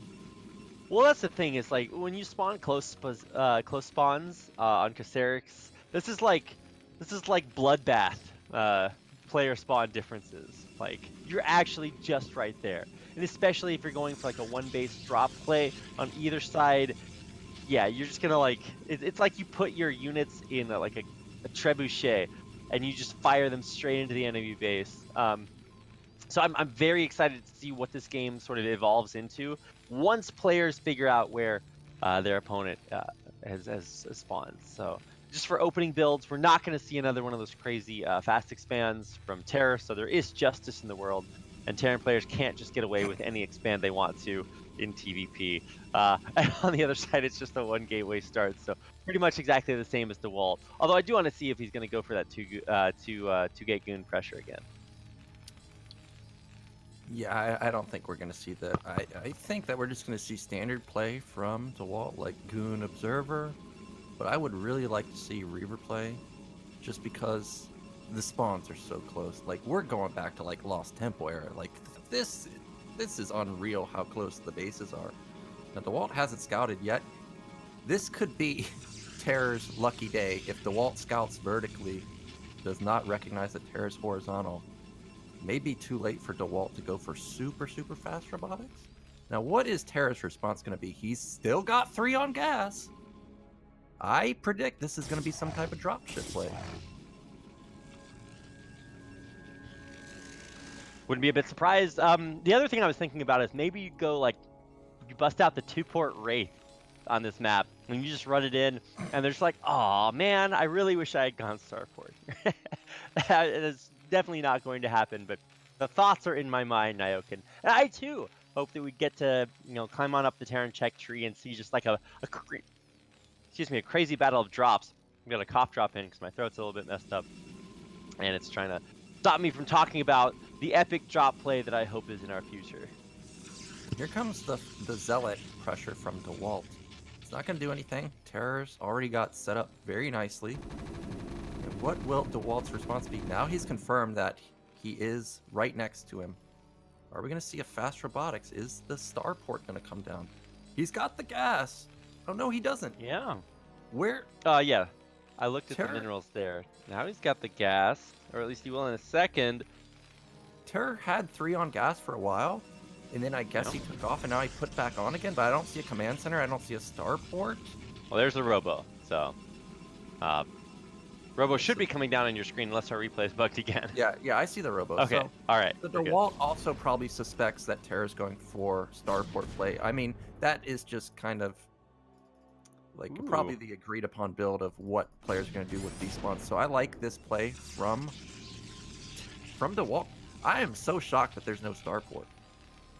Yeah, he's going to go for a command center instead of starport here, and of course the eBay. But you're right. He knows where his opponents spawn. He knows he's right there, and I feel like for all Terran players, maybe you can tell me this is true. As soon as you see a Protoss player spawn that close to you, this is basically like he's proxying his shuttle. That would scare me enough to just instantly try to get some way to defend that. But I guess for TerrOr, it's just going to be with turrets. Yeah, like DeWalt instantly built a shuttle, and then he built an observatory. I don't know about the observatory, but that's a little weird to me. And, yeah. But these turrets, like, look at how big Kaisera's main is. You got to build one at the ramp. He's got to build one down by the mineral only, and then he's got to build like 3 on the left side. So that's what, like 375 minerals and turrets. That's a lot of resources to build, and it's not like turrets can move where you're guaranteed to get a shuttle kill. Whereas if you get the starport and the wraith, you can at least chase it down, make the shuttle be a little bit worried. So I don't know. This is pretty expensive move from TerrOr. There's the support bay from DeWalt. It's in the back of his base. Yep, so Reavers are going to be coming down, and I am waiting. I thought he was going to go with a couple of Dragoons to make it harder to build missile turrets, but I guess we're just going to wait for shuttle speed and Reavers to kick in. And the first few turrets are coming down. There's one just by the command center, but he's going to need to, start that turret ring up pretty soon. Otherwise, there's definitely some room for the shuttle to come across and deal crazy damage. Let's see what this observer gets across and sees. Well, he's decided to build a turret right next to the command center. I like this because if you build 6 turrets, that's so expensive. It's like all timings just go out the window.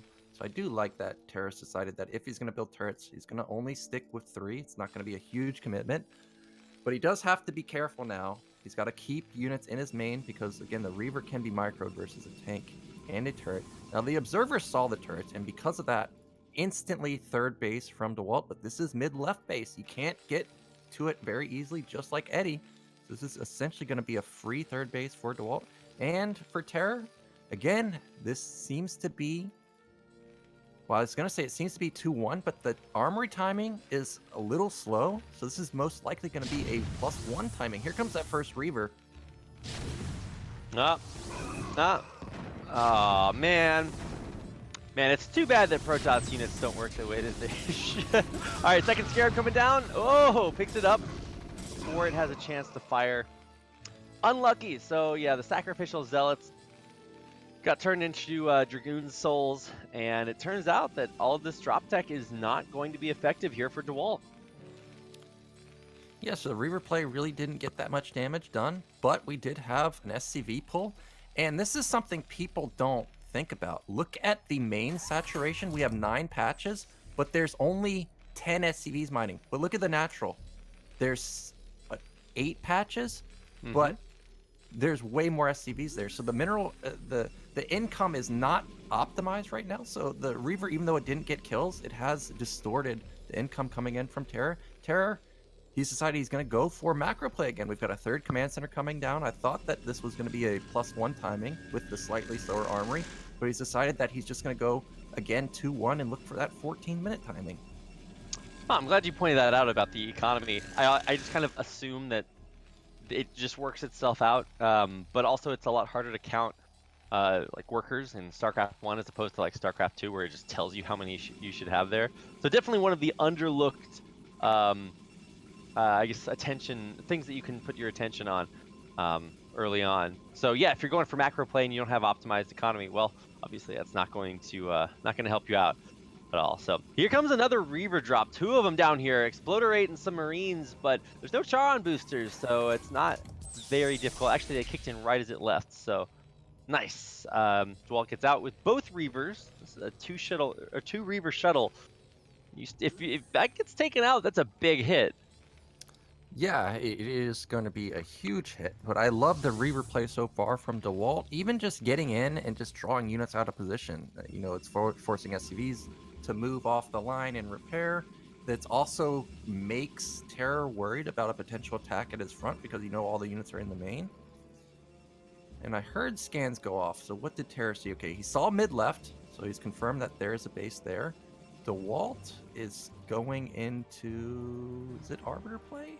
I don't... Whoa. He's gonna get still have 3 gateways and legs? Yeah, how... Oh, why is the speed so late?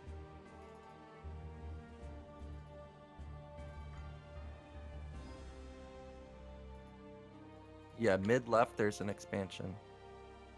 Okay, wait a second.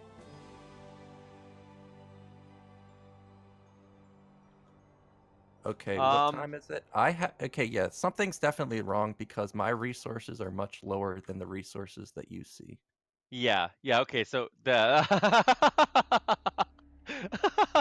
all right, the replay is in fact bugged. So I'm like comparing notes between my screen and then the stream, and also my replay is bugged too. So everything just looks so comical. There's a Dragoon sitting on top of a vulture in the middle of the map for me. So I know that's got to be not right. These things are not friends. So okay, I'm gonna exit the replay and then we'll get right back into it.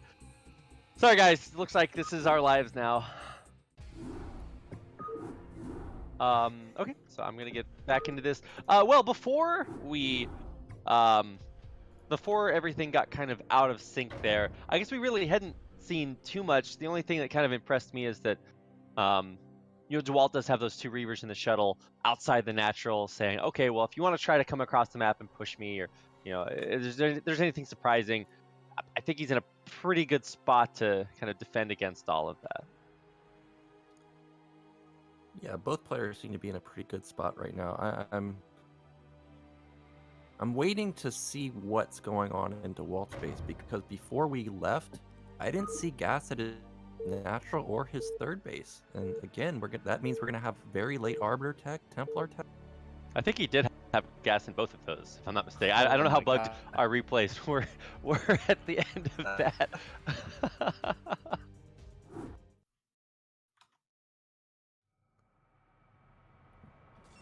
So we were at 9:30. All right, I'm super excited to find out what the game actually looks like now. All right, so pause. Let's load up your. I'm looking at the stream to see what we've got. Yeah. So. Yeah. So let's go ahead and get back to our game. We're gonna go back to about 9 minutes and 20 seconds into the game. This is basically screen, except zero's dropped apparently. Nope, we're back. We're good. All right. So yeah, there are no gases at the natural or 3rd base, just like you said, Nyokin, and so that should be pretty. That should make it pretty difficult to get any of this high-tech Protoss out. And I do see on stream that we have, I don't have a discrepancy between my own game and Zero's game. So everything looks pretty good. And yeah, just like I was saying, there's no gas. This Arbiter timing, now again, Eddie was bugged a little bit for me. We may only have 1 Arbiter versus this incoming 14-minute 2-1 push from TerrOr. And it's just going to be so hard for DeWalt to deal with. Now, the Reavers have bought a bit of time. You can see that supplies are much higher for DeWalt this game as opposed to last game. But really, it looks very similar almost. Yeah, no, that's actually a great point because we're seeing similar expo timings. That was what really kind of caught me off guard. Is that somehow, and TerrOr does this more remarkably than I see almost any other non-Korean Terran player, is he finds ways to get these expansions up. Whereas most Terrans would not feel maybe as confident. He's just got a really good read on exactly when or how defended his bases are. So lots of siege tanks and a deep siege line with some vultures coming out, but he doesn't actually have deep minefields stopping this Protoss push across the map. So DeWalt is going to go for a very concerted attack here, and he's going to get into a pretty good spot before he heads in. Zealots in the front taking up those initial tank shots, and the Dragoons coming in from behind. The Zealots actually do penetrate to get back on the tank line, but it's actually so deep. How good are these Scarabs going to be? It looks like there are some good connections here, but both of the Reavers are still alive. The longer they stay alive, the better and better this gets for DeWalt. Yeah. TerrOr, what does he do now? He's down. He's almost doubled in supply. There's only one tank at the natural, and that's also where both of the armories are. So TerrOr's whole strategy is down the train if these armories go down. Uh-oh. Taking so much damage. Oh, DeWalt hitting at the perfect time. Right before TerrOr got all set up there. Oh, the natural will stay. So that's a nice hold from TerrOr, but he did lose his third. He did lose his natural. He's down way in supply, but luckily for him, again, that tech is delayed from DeWalt. But because of the damage he's done, it doesn't matter that the tech is delayed because it's not like TerrOr can attack at 14 minutes now. Now we're looking at maybe a 16, 17-minute timing coming out from him. So as a caster who is not as good as these players, I look at that expo from TerrOr, and what I was saying is, wow, you know, it's remarkable to me that he feels secure in this because, you know, it's just a really scary time for a Terran to be expoing. And then you find out, wait a second, it's not totally secure because DeWalt is just such a badass. He hits right at the perfect moment and takes it out. So, you know, he didn't kill the command center. It's not burning down. So there is still that opportunity for TerrOr to re-expand, but man, he just doesn't have that much. Yeah, and you can see that. Well, I thought he was going to attack because we have pretty fast 8 factories, but he has started respinning or re-upgrading. He is going to try and macro out of it, but it's going to be so difficult. DeWalt taking 4th base. DeWalt also losing that Reaver and Shuttle combo, so that's going to not be ideal when it comes to re-engaging this. Well, yeah, not ideal, but it's not the worst because it's really kind of hard to control the Reaver. Now all he really has to focus about is the gateways. Now he's running in. The mines were great, but there's just not much here for TerrOr, so DeWalt's going to bust through again. Yeah, there's not that deep a tank line here. There's only 2 sieged tanks. They do actually survive for quite a bit longer than I expected, but the Dragoons and the Zealots are already back on top of the one sieging up in the back. Now, the Dragoons were fighting basically by themselves, and so obviously tanks are pretty good at stopping that. But it's a relift. It's continual reset of the Terran mech forces, and so I don't know. This is just not looking that great for TerrOr. He tries to reclaim that natural expansion or third base and is unsuccessful. Yeah, DeWalt doing a good job, just constantly attacking, making sure TerrOr's always on the back foot, never get his third base. I mean, DeWalt can afford to have trades like this. It doesn't matter. He's got 4 base, TerrOr's got 2. The command center even almost died, and he's just resetting the tank count over and over. So like last game where TerrOr had 20 tanks, that is certainly not the case this time. We've got 3. So TerrOr can't even think about counterattacking really at any point. And now DeWalt's putting down more gates. He's got double Stargate, so he's gonna have 2 arbiters pretty soon. Should really all DeWalt has to do is once he gets this arbiter out, he may not even have to wait for stasis, but if he does, just wait for stasis and go. His army's just gonna be so much bigger than TerrOr's. Yeah, every time he moves across the map and resets that tank count, he's putting on more and more gateways behind it. And so he's continuing to get this crazy economy up. He does now have gases at both of those bases. He didn't, and it's going to have arbiters. So everything you said is not going to make it that much easier for TerrOr, who is, I think, now maybe successfully gotten that third base up, but DeWalt's just kind of ballooning out of control here, it feels. He's got such great map control and vision as well, with huge Minesweeper units out across the map. And now he's got double shuttles, both with tons of Zealots inside of them, so I don't know how well this is going to go. There's obviously the dream for Terran that everything drops into mines and explodes, but I don't know how much of a reality that's going to be. Here come those shuttles. Oh, he's just unloading. Make sure TerrOr didn't hide a base at mid-right. I like that.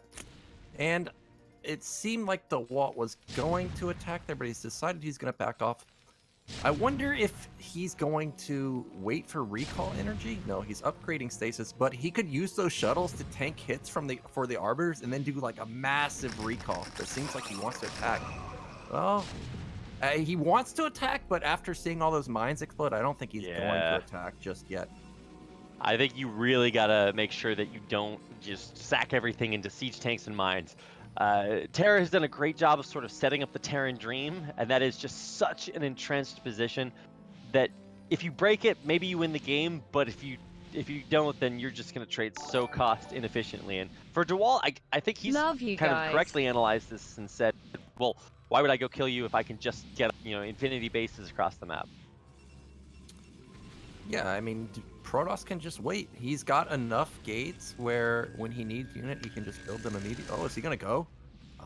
Does he have stasis? It's about 5 seconds before stasis. Scoopy deal, really awkward timing. There we go. We've got at least one stasis here. Where's it going to go? Catches a huge clump of vultures in the back, but not actually taking out any of these tanks. It's a very deep tank line, but it's carpet bombing on top. The double shuttles going all the way deep on top of these tanks and keeping these Dragoons safe in the back. So actually, this is not that bad of a bust, but with all the Zealots going down, it might turn into it. Because now the Dragoons, of course, cannot fight these siege tanks, and the next wave of Zealots comes a little bit late there. So sure, it forces a relift on that base, but it doesn't actually reset the Terran mech that much. Yeah, that was pretty much perfect defense from Terra. He lost the minimum amount of tanks. Really, the only reason he lost so much is just because DeWalt's supply was so much higher. But here comes DeWalt again. This time, there is still one more stasis available. Now that's going to be a juicy one. Getting a couple tanks and a couple Goliaths. Now all the mines are cleared, so the Zealots are going to be able to get on top of these units pretty quickly. That is like the most money stasis I've seen in a while. Plus, it's a remax on Zealots for DeWalt. He just built, I think, 20 Zealots out of 10 gateways at a time, 2 rounds of those, rallied across the map, and now, where's your Terran god now? The tank count continuing to get just pushed back into the Stone Age. I think he has 4 tanks total unstasis, and that is just not quite that many. I also thought that DeWalt was going to target down the CC there, and that didn't happen either, so still, I mean, Terra's alive, but DeWalt just keeps kind of bludgeoning him over the head with his Protoss army. Yeah, and DeWalt really doesn't have any worry. He can take bases whenever he wants them. Terra is struggling to get his third base. He's mined out in the main. He's essentially mined out at the natural. These Vulture run by isn't going to do anything. And Terra, he does have mid-right set up, but there's no SCVs. Oh, he did clear the pathway, so that will get saturated pretty quickly. Also, the temples are up at the bottom side, so he doesn't have to necessarily worry about a big bust coming from that angle, at least just yet. So Terror is stabilizing about as well as you can do, but can he really overcome this just huge deficit? DeWalt just has so much of the left side of the map. Yeah, I mean, somehow through all of this, it's so impressive to me to see that Terror is getting more bases out there. That's a 3 o'clock base just now coming online. The workers ferried over to it. But, I mean, damn, he is really just continuing to get that tank count reset. And for DeWalt, all of this means that he can just expand wherever he wants, taking now his 1, 2, 3, 4, 5, 6th base down in the bottom left-hand corner, which is as far away from Terror as possible, so should theoretically be the safest base to take. All of these things look pretty good for DeWalt, but you know, those upgrades are still going. Yeah, Terror's about to hit 3-2, so DeWalt has lost 2 or 3 armies. Now, he did deal a decent amount of damage, but now Terror's back on 2.5 base mining. He's got mid-right set up, he's got SUVs there, and it's not like DeWalt has that huge Protoss bank that Terrans are really scared of. He is pretty low on money. If there's one more botched attack, Terror is pretty much even in this game. All he really has to do is get this high. Oh, there's a huge recall in the main, but a big mine hit. Yeah, the mine hit really makes all these Dragoons super squishy, and with the Arbiter going down, it's not like you'll be too worried. It does clear out the turrets though, so any future like drops or recalls will be pretty effective in there. He's trying to get back and maybe target down this tank. He will get the tank down there, and now maybe just make it easier for future recalls to come through, because there is a second Arbiter with full energy looking to come in. Yeah, he's just waiting. Terror doesn't know about it just yet. He's probably going to wait for... Oh, no, he's just going to go. This vessel doesn't have energy. It's at 80. Oh, That's not a huge no. recall. That's not that Yeah, big. it's not the biggest recall. He does have Storm in it, so there is a big Storm on those back tanks, so they should actually be taken out post-haste. And this is starting to actually really kind of catch Terror off guard, because he can't keep pulling his army back into the main to defend this, and also keep those extra bases out on the map safe. So sure, this will be kind of cleaned up because it wasn't that big a recall, but just look at the infrastructure he has to rebuild. A bunch of supply depots, all the turrets get taken out, and so this is continuing to just be total struggle town here for Terror. Yeah, I'm kind of just wondering, where is DeWalt's supply? Because he's almost maxed, but look at where all of his units are. I mean, I think it's in probes. That's really tiny. If you look at all of his bases, he's mining off of like 4 to 4.5 bases with pretty decent saturation. So that's a lot of supply and workers. Now, obviously, it's not all there. There's still big gateway army just being recalled in the main again. No mines there to stop it, and the turrets were not effective. So good luck dealing with this one, Terror. Yeah, this might be what breaks the camel's back. Tons of units just flooding in. Is there another Arbiter with recall? No, that one has 110. Almost all of them have 110 energy.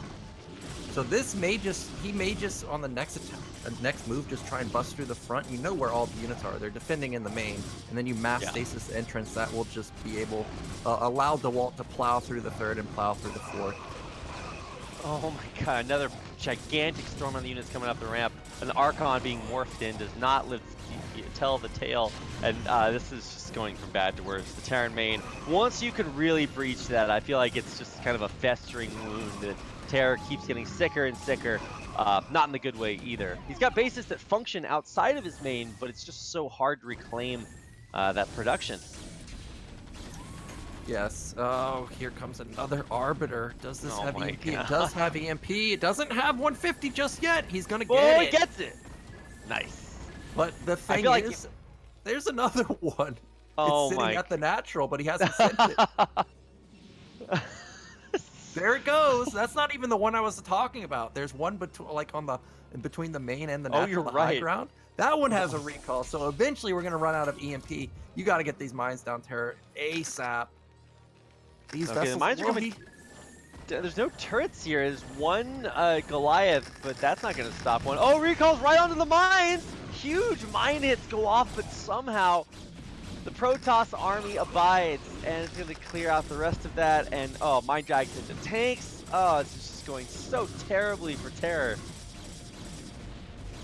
Yeah. Terror just having such a hard time constantly defending this. Now the command center is going down. Vessels, they can't die. One goes down. And this is it's got to be it pretty soon. There's just DeWalt is just huge at this point. Man, watching this, like, you get vastly different impressions from watching like Game 1 and Game 2 of the way that this matchup looks. Because you watch this game and you're just like, well, what's the Terran player supposed to do?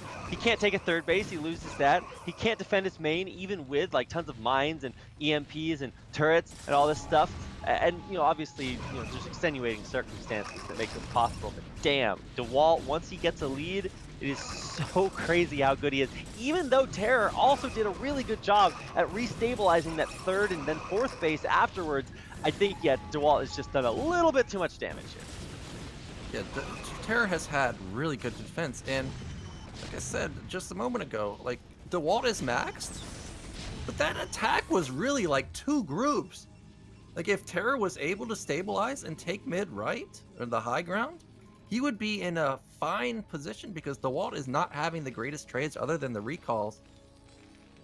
And now Terror's finally seems like he'll stabilize his main, but we're getting doubled in supply. We lost depots. It's just now we have Arbiters with double stasis available. Like, it's just a matter of time before Terror breaks. We also don't have any more mines at the entrance. There's no more SimCity wall. And now the big threat is now DeWalt's taking the right side of the map. Yeah, and eventually DeWalt will actually start taking bases. You're right on that right side of the map that TerrOr will need as the game continues. So even if he can maybe get another base up and defend his main, which by the way he can't do because there's an Arbiter recalling in it again, I think this is the kind of the straw that breaks TerrOr's back. g0rynich will bring this series back to even at 1-1.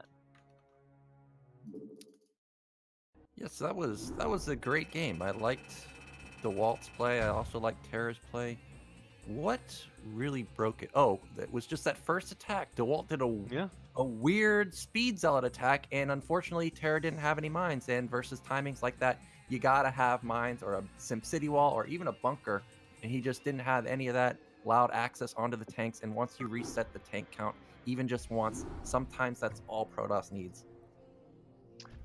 Yeah, also the construction of the tanks was such that like once the Zealots got on top of them, there wasn't really, like you said, no mine buffer, no vulture buffer. The Zealots just kind of ran a little bit faster than I think TerrOr was kind of expecting them there too. So yeah, that's gonna tie the series up at 1-1.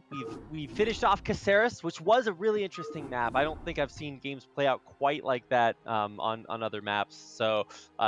Sweet build there by DeWalt brings him back to 1-1. So now it's essentially a best of 3 for which player advances on to the next round of the BSL playoffs. And if I'm not mistaken, the prize money actually starts going up pretty crazily. So once you qualify for playoffs, you get at least $25. But then if you qualify through to the semifinals, then you get that quadruples up to at least $100 for 4th place, $150 for 3rd, going all the way up to $400. And of course, a big thanks to Blizzard for sponsoring the BSL prize pool. It's kind of insane how much more money you get just by making it one round deeper in the tournament.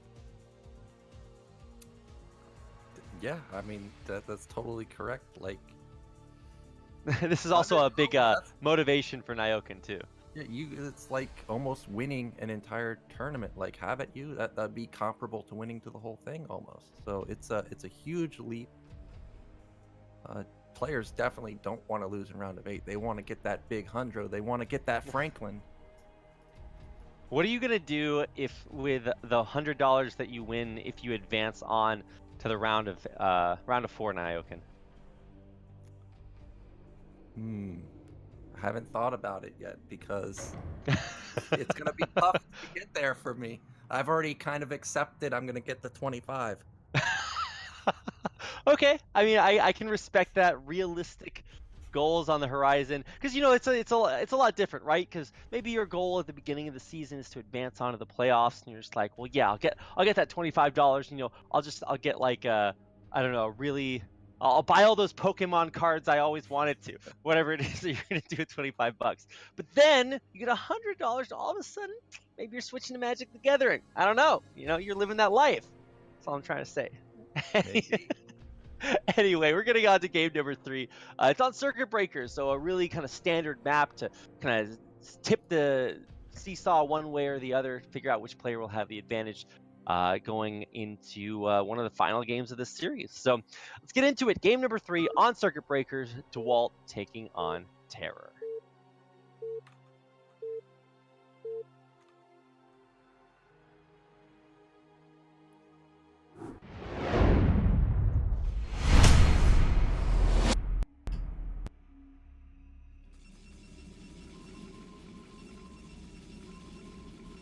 All right, welcome, ladies and gentlemen, to the bottom left-hand corner.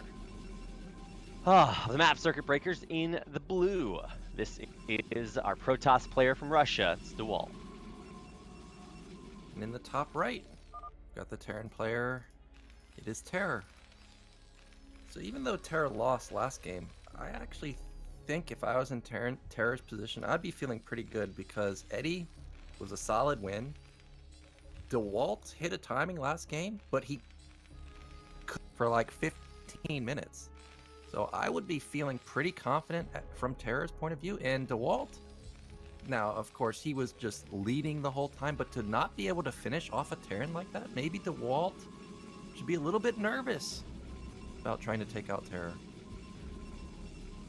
I mean, I think anybody would have to be. This guy is just so good. And honestly, I was so impressed with how well he stabilized after having that third base busted so many times.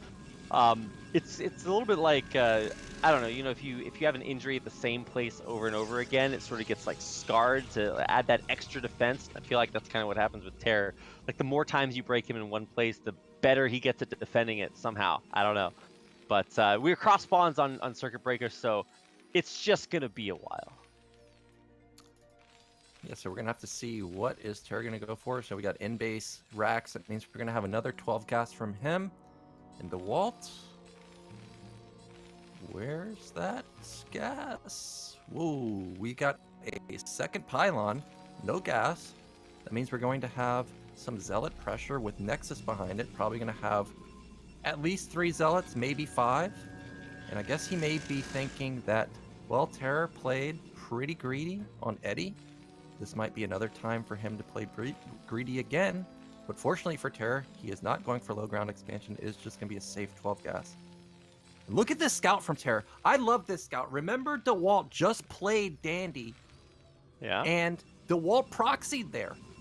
So Terror's Oh, aware. you're right. Terror's aware of that DeWalt can mix it up on maps like Circuit Breaker. So I love the fact that Terror scouted that. That's a fool me once kind of build. It's like, well, I know that you're capable, and you really do have to kind of figure that out, because I don't know.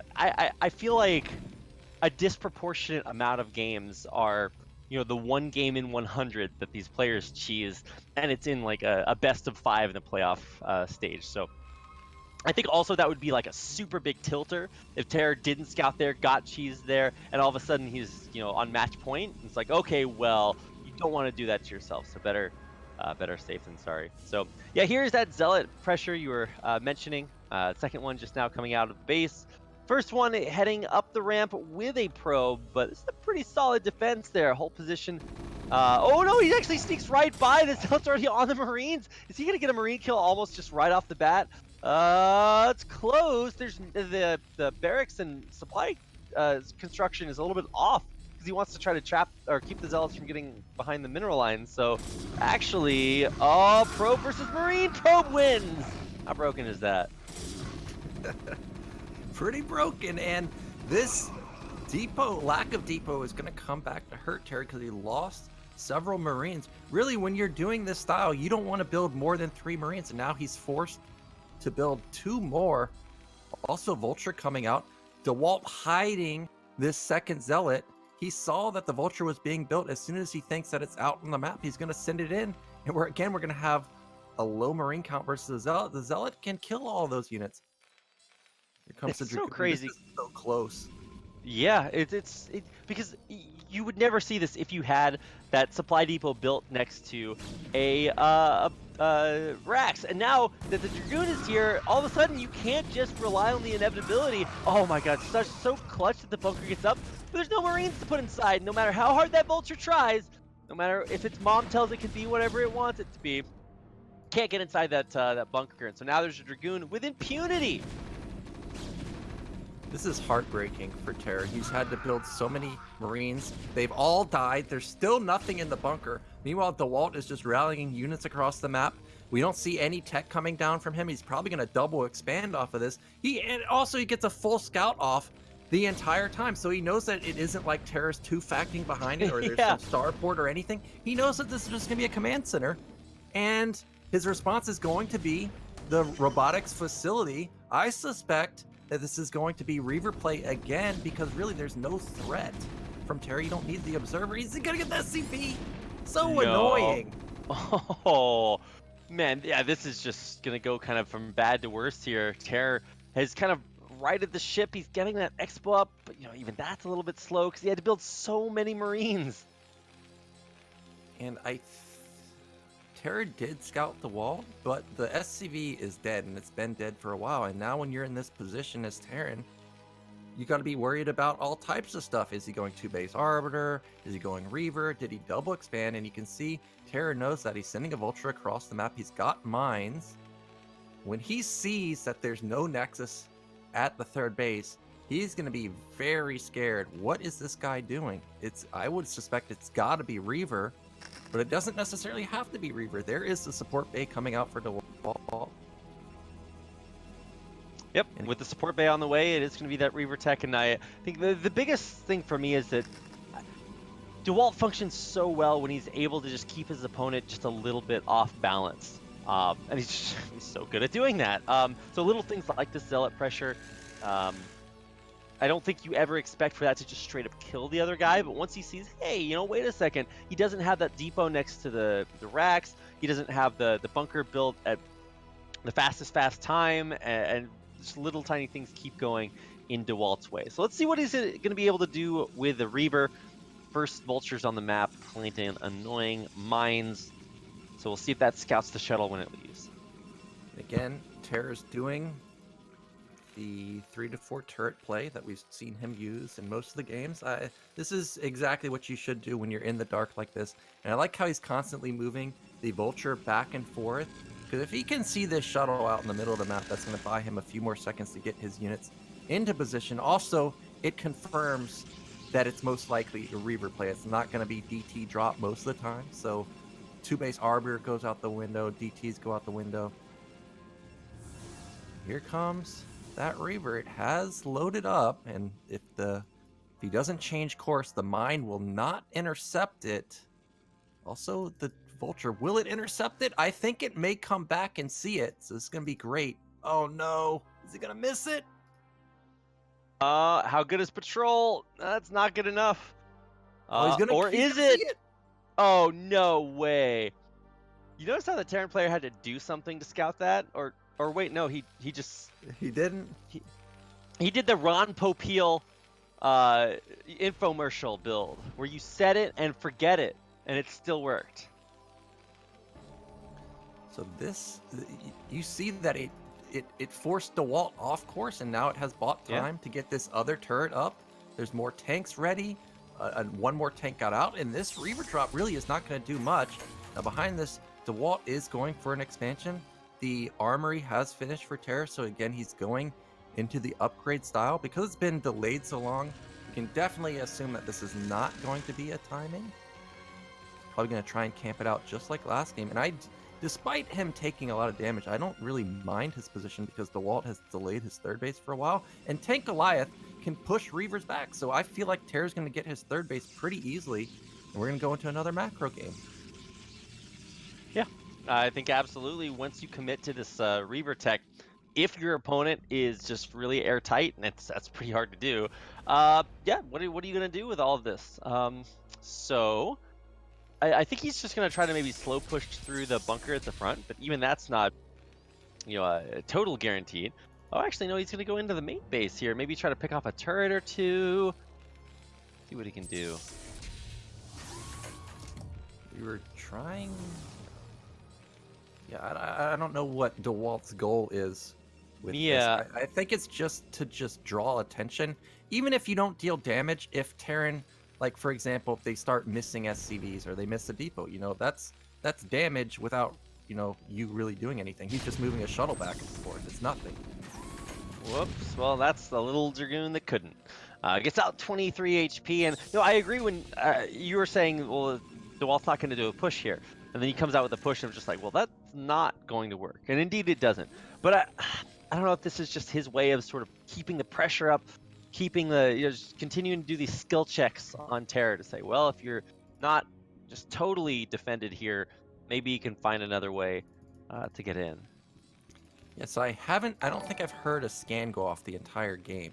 Abby So is Terror my still favorite doesn't know. Naza. There it is. Oh, there it is. Terror still doesn't know.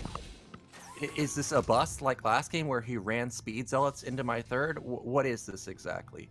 So he's got to be very careful. You see how slow he's taking this third base, and this Reaver is still just sharking around. Now the turrets are set up, so he won't be able to get in. But still, those are extra turrets Terror didn't want to build. I saw the starport being built, so we're going to have the +2 starting pretty soon. And again, this Reaver is just denying the third base for so long. But the vulture at the bottom is denying the fourth base for so long. Yeah, this is kind of neat that both players are doing so much to keep this extra base from coming down. That's neat. But I think eventually this is going to be more holdable for Terror. He's going to get his base up just a little bit faster. And in the end, yeah, this is going to be up to DeWalt to say, well, does he want to spend some time doing minesweeping to get his bases up on his side of the map, or just rally across the map and go for one big kind of Hanbang kind of aggression? Well, this is the bust again because we've got Zealots coming across the map. Speed is Yeah. about to kick in, and still no mines. I don't see any. There we go. They are being placed down. Now, I like to also mix in a bunker here because it draws a lot of the focus fire from the Dragoons. But he needs more mines than just one. This is. Oh, he's coming in right now, but I don't think there's enough mines. Oh, no. To get on top of the tanks. No, are they? Yeah, look at these Reaver shots on the tanks in the back. He just killed all the tanks in the back with that one Reaver, and now there's just not enough here to defend this third base. The Zealots going deep in this, and I don't think there's anything to stop them. The tanks just evaporating here, sublimating. They turn straight from solid into a gas. And I don't know what they're going to do to reclaim this. There's just zero army now. There's a couple of tanks. There's literally 2 tanks defending that natural expansion here. Maybe there's one extra one on the high ground in the main, but I don't know. This is just such a crazy good push by DeWalt. I think every Protoss player, you got to start looking at this because it's working 2 games in a row. This was just a really nice timing from DeWalt, hitting right before mines essentially. And again, Terra just lacking the SimCity and the mines. If he had it, for sure he could have held it because the Zealots kind of came in a big blob. They would have died to the mines pretty easily. Now behind it, DeWalt's taking a 4th base. He's got Arbiters already almost halfway done, so this is pretty perfect. And what has Terra got? He's got 6 facts. There's no science vessel. He's got +2 just now starting, but that's not going to kick in for a long time, and DeWalt's just going to be too big.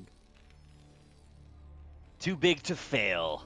Yeah, so the U.S. Bank of DeWalt, where all Protoss players need to be investing in at the time being, because it just seems like it is so incredible. Look who's getting bonus value out of this Reaver that's down here. What a legend. He's Reaver kill has this the last tank.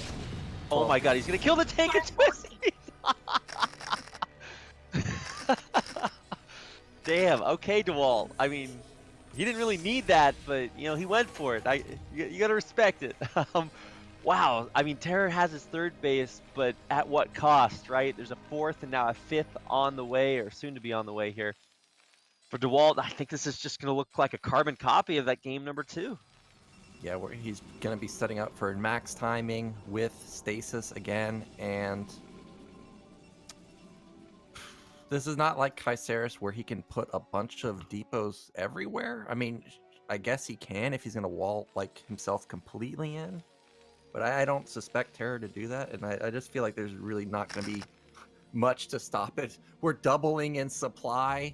Oh my god. Man, the ability to build units out of gateways, Nyokin, how useful a talent is that to have? Yeah, he's pumping off of, I think, 12 gateways right now. 1, 2, 3, 4, 5, 6, 7, 8, 9, 10 gateways. And it's just mostly Zealots, and he's getting recall behind this along with that Arbiter tech. Coming through, so ooh, this is just a spooky, scary adventure here for Terran because it is very dark out there. He's doing the Scotty build where he just doesn't know a whole lot. Yeah, here he goes, 180 to 110. He would need a miracle to hold this. No depot wall, no eBay, no turret even. Oh no! Oh, did he just use all his scans? No, he has a few scans available. Well, there are a few mines here, but they might get drug onto these vultures. As is, there's just so many gateway units up here. He's going to try to maybe bulldog in here with a shuttle. Actually, he already used it, lost it. The mines go up in smoke, and so does this 3rd base again. Oh, he stasis the SCVs on the tanks as they're running away. You'll never mind with those again. You'll never mind at this 3rd base again at this rate. The supply, even after busting through there, is still massively in DeWalt's favor. He might even go into the natural with this push, Nyokin. Yeah, he's probably going to kill the natural. There's only 2 tanks for defense, really. And every scan is so important. Okay, he still has 3 left. The vessel is out, but he doesn't know about it. Terror might hold, but it doesn't matter. We've got 5 base versus 2 base. He lost the command center. Tank count got reset again. How long until we start, like, banning people who practice in Korea from these tournaments. They're just too good now, Naoki. I don't know. DeWalt just, I think you can see a crazy good improvement in not only just his general play, but this build specifically. I don't know if it's DeWalt playing it really well or TerrOr not being able to find a way to deal with it, because it just seems so potent against the style he likes to play. Yeah, for sure DeWalt's hitting very nice timing, and TerrOr is literally like 10 seconds off. 10 more seconds, he probably would have had mines everywhere. He would have had depots set up. He would have been, he would have had the defense that you need to stop it. But DeWalt hitting right before it, exactly what he needs to. And now we're seeing the result, 200 to 70. There's no hope for TerrOr at this point. Here comes most likely the killing blow. There's just so much DeWalt streaming across the map. Unlike last game, he doesn't have 150 probes. He's got a real army, and there's just nothing left for TerrOr. Yeah, it's sad to say, but this is definitely the end of TerrOr's army. GG.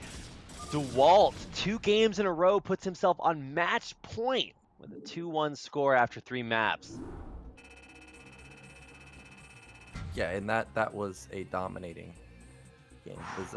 The Zealot and the Dragoon just did way too much damage, and that's what happens when you play Terran and don't build your depots in the right spot. You just get punished so hard. It's like mandatory that you have it set up.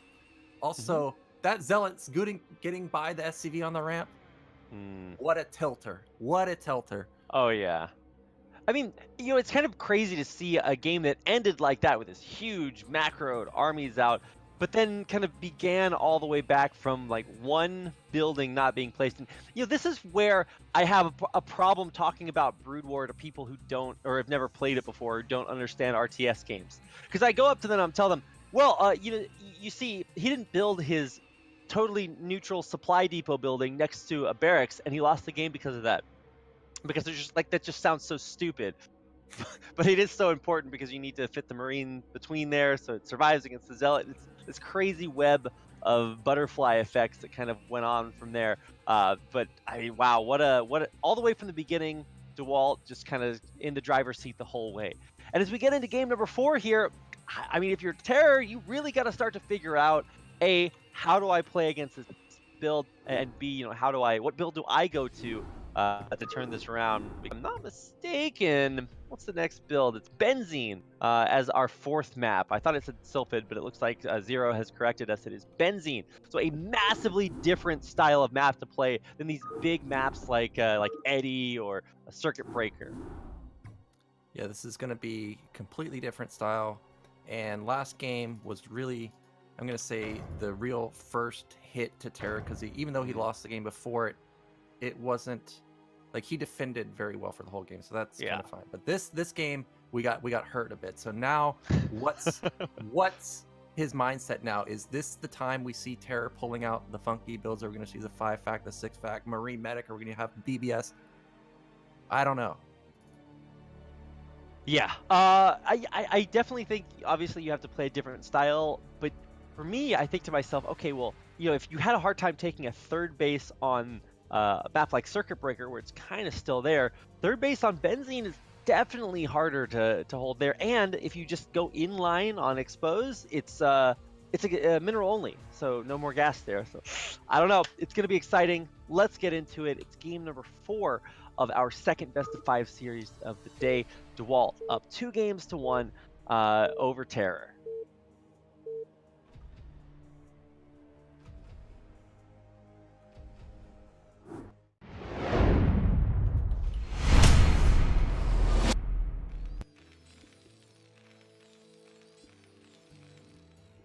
All right, welcome to game number 4, our 2nd best of 3 or best of 5 series of the night. In the upper right-hand corner in blue, down 1-2 against his opponent. This is our blue Peruvian Terran TerrOr. In the bottom left, we have the Russian Protoss showing that Gateway Man is alive and well. It is DeWalt. Uh-oh. I knew we were going to have shenanigans from DeWalt. I just had a feeling. That's quite the forward gate. This is not just going to be a forward gate. This will be a proxy gate somewhere. Ooh. Gateway man, take me by the hand. Oh, Lead no, me we're to not. the promised 3-2 land. Yeah, what is up with that? He's That's gonna the pylon gas in the steal. main. He's gonna gas Ah. Have these Protoss players no morals? No, they're Protoss No. players. Every No. single time I get Overwatch, they gas steal me. That's all they do. Proxy gate, proxy gate. Sometimes they mix it up. They're like, well, I'm gonna gas steal you and proxy gate. I'm like, wow, thank you. This was a very enjoyable game. Here he goes. Luckily for TerrOr, he has his SCV out and he sees it coming. Instant gas. Oh, that's really nice. I think the probe can actually kill the extract or the He refinery wants it. if he micros it hard enough. Yeah, he's doing it. 4 damage at a time, Nyoken. He'll get it eventually. Look at this proxy racks from TerrOr. This is weird because a lot of times when you get gassed on like, well, not a lot of times, but sometimes when you get gassed on like this, they do follow up with Rally Zealot or Proxy Zealot or something, and now you have your barracks out in the middle of the map. I don't know. Well, obviously Also, we're just now starting gas. we sorry, did what were you start gonna say? gas. We did start gas, so it's not going to be gasless, but still, the Protoss may just build a Zealot anyways. But at the same time, DeWalt saw the SCV move out, and because of how fast the gas was, he should know that it's not like TerrOr has hidden 2 racks somewhere on the map. So even though he doesn't see the racks, I don't think he's worried about getting BBS'd. And there's the first Zealot, so he's going to be feeling pretty good about, well, if I just build a Zealot and send it, I'm most likely going to fight 1 or 2 Marines, because if it's proxy somewhere, it's going to still have to travel back to the main. And he'll see the SCV too, so that pathing should give him extra information. Also, keep in mind, TerrOr still doesn't know where DeWalt spawns, so he can't just send the Marines straight there. This is just really...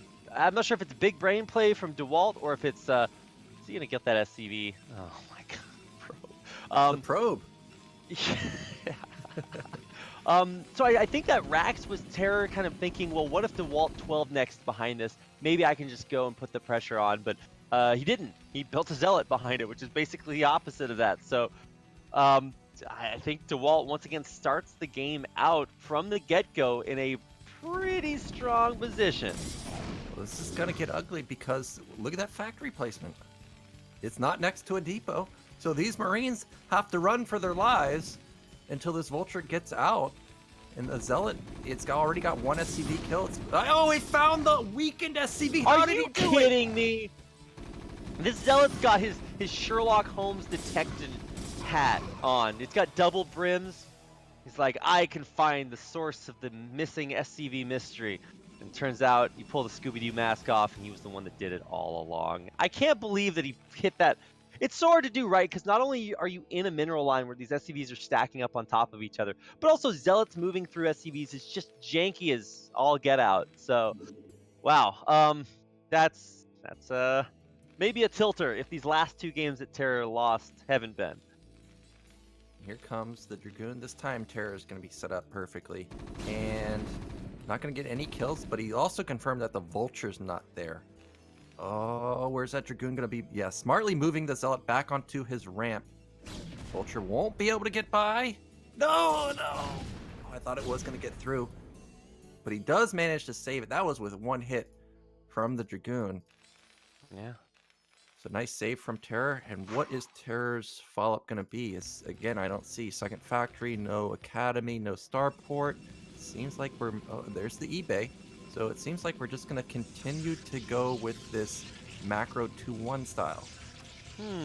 Well, you know, the definition of insanity is trying the same thing over and over again and expecting different results. I think once DeWalt tries to like scout this, and sure, TerrOr's in a better spot in this game than he was in the last one, and it's a much different map. But I'm wondering if DeWalt knows how to adjust that previous build to have the same effects on a different map. Obviously, not every build works for every map. So I don't know if there is a similar push that DeWalt has figured out to stop TerrOr's third on such a small map. Yeah, I'm not sure either, but I love Terror's placement of this vulture. You can actually shoot down onto onto probes if it gets close enough to the ledge. Oh, DeWalt literally just moved his probe out of range. How does he do it? Is that Gosu Korean training, man? Well, again we have Reaver play from DeWalt, and again, Terror without vision. He's just content with building these 3 or so turrets at his main, natural, and between the main and natural. So again, he's setting up. There's the armory. So again, we're going to have the 14-minute 2-1. Well, I assume everything so far is leading to that. And I feel like, again, this Reaver play is most likely not going to deal any damage. Terror's had good defense versus the Reaver. It's just what's happened after it that has caused him to fall apart. Well, even if you do come back from this and tie it up, I think it would just be so huge for DeWalt to take this 3-1 win. Like, that's got to feel like super, super good. But at the end of the day, you're advancing to face TrueTouch. And I think DeWalt's actually taken out TrueTouch last season, if I'm not mistaken. Let me check the brackets there. DeWalt, oh, TrueTouch beat DeWalt 3-2. Yeah. So that would set up a pretty sick rematch there. I'm kind of getting a little bit hopeful. We get a chance to see that. But, Terror advancing would also be super sick. He's just got a long road ahead of him. Yeah, well, so far, so good for him, other than that one Zealot killing 3 SCVs. Nothing insane has happened. Again, these vultures might move out right when the shuttle moves out. No, it doesn't look like he'll intercept it. But again, like, Terror already has tanks and marines set up in his main, so he's pretty Reaver tight for now. I can't imagine it dealing much damage. He's got his 3rd command center going. He's got +1 started. Vultures are going to see this late nexus, so he knows there. Now he sees the shuttle, so now he knows that he's actually in a pretty good spot. It's not like DeWalt has some kind of super econ that has gone unpunished. Tanks are sieging up actually a little bit late. Let that Zealot and Reaver get out a little bit early. Well, it gets one shot off on that tank in the back, but it's going to be okay for now. So the shuttle backs off. It's just going to regen some shields on everything. And what's up? Look at this observer. Oh my gosh. I was going to say, look at this observer at the 3rd base from DeWalt. It was literally a millimeter from being within range of the vultures. I was so scared that he's going to transfer probes and the vulture would just run in. But now he sees them, so he's perfectly fine everywhere. But Terror is also perfectly fine. He's got basically as close of supply as you're going to get versus Protoss, 80 versus 70. His command center is about to finish. Almost at the same time his Nexus is going to finish. Just needs to float it down there. He's in a pretty good spot. I like what we're seeing so far. Here comes 5 gates. That's 5 factory. That's a lot of production coming out from Terror. Yeah, Terror is really starting to hit his macro, and I think that's where Terror is truly scariest. When he is able to get that infrastructure, get his Terran legs underneath him, and as long as they're not feet of clay, there's some chinks in his armor that DeWalt can exploit. He will have a very solid infrastructure. Behind this, there is double Citadel of a Dune being built by DeWalt, so I don't know what's up with that. It looks like just a slight mistake there, but again, he's getting the speed. They're right next to upgrade. each other. He's getting the speed upgrade very quickly. This could be another very similar timing, but I feel like Terror is gonna be more ready this time. Also on Benzene, we see that he's floating the eBay with the command center. What I like to do is put the racks, eBay and depot and bunker all right there, and then you're just like so tight. Any timing, it's almost impossible to make work. So I wouldn't like it if DeWalt is setting up for that. We've got 6 gate, 8 gate with speed almost done. He canceled the Citadel, by the way, Rapid. He saw it. Yeah, he did see that one right at the end. It's important to keep your builds tight. What's that copy pasta? It's like awesome picks, great size, looks thick, solid, tight. Keep us posted on all your continued progress. Well, I'll keep you guys posted on DeWalt's building progress as he looks to tighten up those builds just a little bit.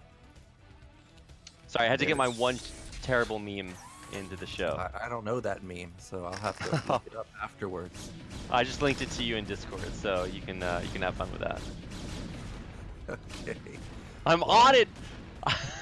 You're already even on if it. even if I miss the builds, I got the memes on point. So let's watch DeWalt as he pushes in. I feel like this is supposed to be sort of this map's version of what the previous push looked like, but this time there's 0 zealots with it. It's just all dragoons, and you can't push across bridges into tank fire with that. Well, here comes DeWalt with the speed zealots behind it, and look at supplies. I don't know what happened, but we're down 55 supply. TerrOr has mine set up. There's a sort of depot wall, but not really. But this is a 60 supply advantage. Yeah, what? DeWalt should be able to just plow through, but the units are getting clumped up on the bridge. Yeah, the zealots are behind the dragoons, which is, I mean, maybe you tank one shot with the dragoons, but you can't tank much more than that. The Reaver drops into the mineral line. It doesn't get a single scarab off, so that's obviously less than ideal. But what is also a struggle here now for TerrOr is that the zealots are on top of his entire tank line in the back. This is, again, a great way to reset the tank line and a great way to deal so much damage here to the third. But TerrOr refuses to lift. He is fighting this to his dying breath, and well, he's got, I don't know if he has too many more of those breaths left. As DeWalt once again smashing this third base wide open.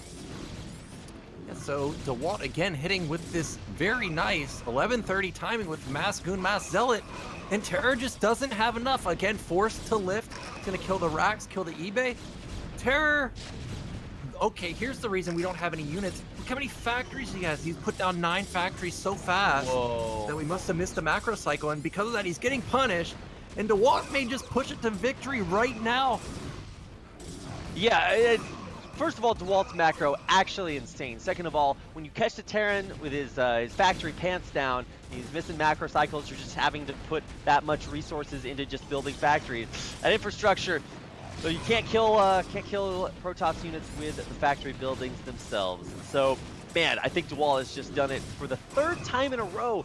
A similar timing on a very vastly different map, and he keeps on doing it. Now, obviously, you don't want to overextend here, so I think that might be what he's doing right now. He gets the final tank, then maybe it's worth it, but he does not. And so that's, I guess, a hold from TerrOr? Not completely. He did lose a lot, but at least he can get the 3rd base back up and running. Yeah, he will hold for now, and I'm going to say lucky here. There are other Terran players that will disagree. But luckily for him, DeWalt's going carriers. So it's going to take a while for DeWalt to get critical mass. This may allow TerrOr to get 4th base up. If he can get 4th base up, he's already almost got +2. +2, you know, very strong versus carriers. So unupgraded carriers versus highly upgraded Goliaths, you know, it's going to take a long time for the carriers to be scary to the Terran player. So I feel like that I wonder why DeWalt decided to go for carriers, but here comes a big vulture run by. He needs this to deal damage. Yeah, absolutely. It's going to get in there and snipe a couple of probes, but there's actually not that much at the base in the first place. So time to piece the scene. Sorry, all right, vulture gang, move out. I don't know what else TerrOr can do aside from really hope that moves like that work. Yeah, I mean, we were just talking about how he's down 50 supply, but now, well, he was only down 15. He's got a pretty sizable army, but he needs to take bottom right. I just don't think he knows about the carriers just yet. I heard a scan go off. Where is it? It is in the main, so he sees it, and because of that, that's got to trigger an expansion from him. He's either going to all in, like this is it, this is like, we're not going for +3, we're just going to mass Goliath and go, or he's going to try for split map. Honestly, just building Mass Goliath and go might be his best hope. Here comes another big vulture attack, killing a lot of probes. Okay, all right, we're getting in there. The Gateway Army is never more than a screen away, though, so reclaiming that base. And of course, there's a fully saturated one in the upper left-hand corner of the map that the vultures have yet to approach. Yeah, with these cannons coming up, I mean, this is just kind of last-ditch effort from TerrOr. It's getting pretty decent damage done. Like, these are vultures; they're basically free and have a build time of 0. So, you know, it's nice to see that TerrOr is still being proactive while shoring up his defenses back home. Yeah, the probe kills are nice, but what I'm most worried about now is that we didn't take a 4th base. That makes me believe that we're going to attack. And if we're going to attack, we may have actually needed those vultures, right? We need the tanks to survive. We need the Goliaths to survive. Because if even 2 carriers are alive and we have no anti-air, you know, they're flat out never going to die. And yeah, Terror's going to attack. I don't think he can bleed these vultures. That's going to be a huge mistake. If he bleeds those vultures, there's just not that much. There's some Goliaths, okay, not that great. And all the tanks are clumped up and unsieged, so that is also not exactly where you want those to be. So, I mean, to be honest, TerrOr is pumping out of an insane amount of factories here. It's 1, 4, 8, 9 facts. So he is just really macroing as much as humanly possible. But man, DeWalt is just doing the same. He's got more bases up, and I don't know, this is just going to be such an intense kind of final moment to the game. If TerrOr can get the units that he needs on this high ground in a good spot, then maybe he's got a spot in this game and in the series, but otherwise DeWalt's looking to close it out. Yeah, TerrOr's got a humongous army, and the carriers are only +1, but we've got +2, +1 for TerrOr. His army is just insanely strong. Also, the Gateway army is really not the greatest. It's like Mass Goon. Almost. Well, okay, there's a bunch of dots on the left side, but if he can control this well, look at the supplies. We're even in supply, and you got to think that DeWalt probably has more probes than TerrOr has SCVs. Yeah, what? How did we get here? Okay, the Dragoons in the front are going to take the first round of tank shots, and now the Zealots are going to trickle through right in onto them. But they're on the bridges! You can't get Vulture, or you can't get Zealots there. But now it's finally time for Carrier Man to arrive. The only problem is there's basically Goliath Man on the other side. Yeah, and how many Goliaths we have? I think we have about 15, and he's got more coming. Did TerrOr really just do this? I haven't seen a single tank go down. Here we go. Here comes the big engagement. DeWalt's supply is way lower. What? How good is TerrOr? What is this guy made out of? I don't know. But we haven't mined that mineral on this planet yet. Yeah, DeWalt's absolutely in shambles now. He lost his entire Gateway army. Sure, he's got 4 carriers in the air, but there's a million thousand Goliaths on the ground. This is like if the carriers are David, yeah, TerrOr's Goliath. Okay, now I did see DTs come out, but he did manage to pick off one of the carriers. But does he recognize the DTs? Oh, a huge storm with DTs on top of the Goliaths. And now that means the DTs actually one-shot the Goliaths because they're such low health from the storm. These DTs are actually like such a sick move here. The only problem is they're so expensive that now DeWalt made those instead of rebuilding Zealots or Dragoons. So yeah, maybe DeWalt can kind of hold on here after only losing 1 base, but I don't know if it gets much better from here. I think that DeWalt did it. We've got 5 carriers now. These Goliaths are so weak that you see them almost instantly die. And tanks and vultures, they're great, but they can't hit the carriers. The carriers are just going to reign supreme. And we see DeWalt taking top middle, bottom middle. TerrOr cannot deny both. He does have bottom right. Well, he's still favored in supply, but his, I don't know, the carriers, now that we're approaching critical masses, it'd be much harder for him to have an engagement like that. Also, TerrOr was across the entire map. He didn't really have to deal with walls and high ground like that. And now dealing with carriers on these ledges, that's so difficult. Yeah, this is basically made for carriers. This is so good. And as long as he doesn't lose a carrier, there's one that's on red HP at 95, so you have to keep that careful. Also, interceptors take a while to build, so just chill out. DeWalt, you did it. You saved your upper left-hand base, and now it's, of course, expanding down there again. And if he loses this 6 o'clock base, I don't think that's really a big tragedy, right? Because he's got so many bases on the other side of the map. Well, TerrOr's about to have a key upgrade kick in, because +3, it's almost done. And we only have +2 weapon for carriers. There's no armor. There's shields, but no armor. That means carriers and interceptors are just going to get massacred if we can get up to a decent Goliath count, which we probably will because there's only 4 carriers right now. Is DeWalt going to go for a counter? Look at where the factories are. The carriers can legit kill factories if there's not enough Goliaths. Yeah, and he's going to pick off the Goliaths as they're spawning where they're weakest and get the factories themselves. But at the same time, you got to be careful, because if you lose these carriers, you're in a pretty bad spot. Then again, if TerrOr doesn't kill these carriers, he's in one. So the first factory going down. It's a very big pickoff because TerrOr does not want to be rebuilding factories. That could have been a tank. And now DeWalt's going to back off. He's building more carriers. How many is that he at now? Looks like he'll be at 6. Really? When you've got +3 versus 6 carriers with no armor and just +2, that's not that scary. Also, I'm trying to find... Okay, there's the real threat. We've got 4 Templars. If he can just combine the carriers with the Templars, it'd be so hard to engage with the Goliaths. Am I correct in seeing this +3 air weapons on the way, Nyoken? Yeah, +3. I think in general, Protoss players, if they can only afford one upgrade, they like to go +3. Okay. Yeah. Those are scarier carriers. Indeed. Sure. But here comes another huge attack. Now, this time we've definitely got enough Goliaths. It's all going to come down to the storms. If the storms hit the Goliaths, it's going to be a thing of beauty for DeWalt fans. But if they don't, TerrOr's going to... I think he's just going to plow through.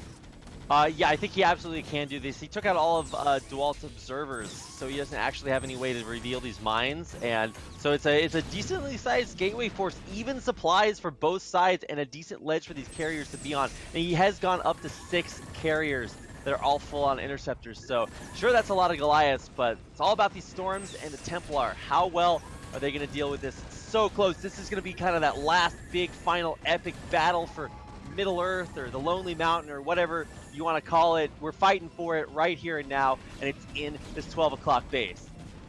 Yeah, he's getting so close. It's got to be an engagement pretty soon from DeWalt. He's setting up for it. Here it comes. Those Templars, as all the focus comes down to those Templars. So many Goliaths. Oh, that's a good storm. Yeah, it's another decent one up in the front. The DT's getting taken out, though, in the end. Another great storm there on the back. A bigger one right on top of it. But the gateway count on the ground is limited. There's no more interceptors. Are all the interceptors gone? They're just not out. Okay, yeah, he's got to rebuild a bunch of those. I think he just forgot to queue them up in that last fight or something. There's just not that many here, and there's so many Goliaths down on the ground. Yeah, and really not that tanks went down, and there's not that big of a ground army for DeWalt, but he is up 40 supply somehow.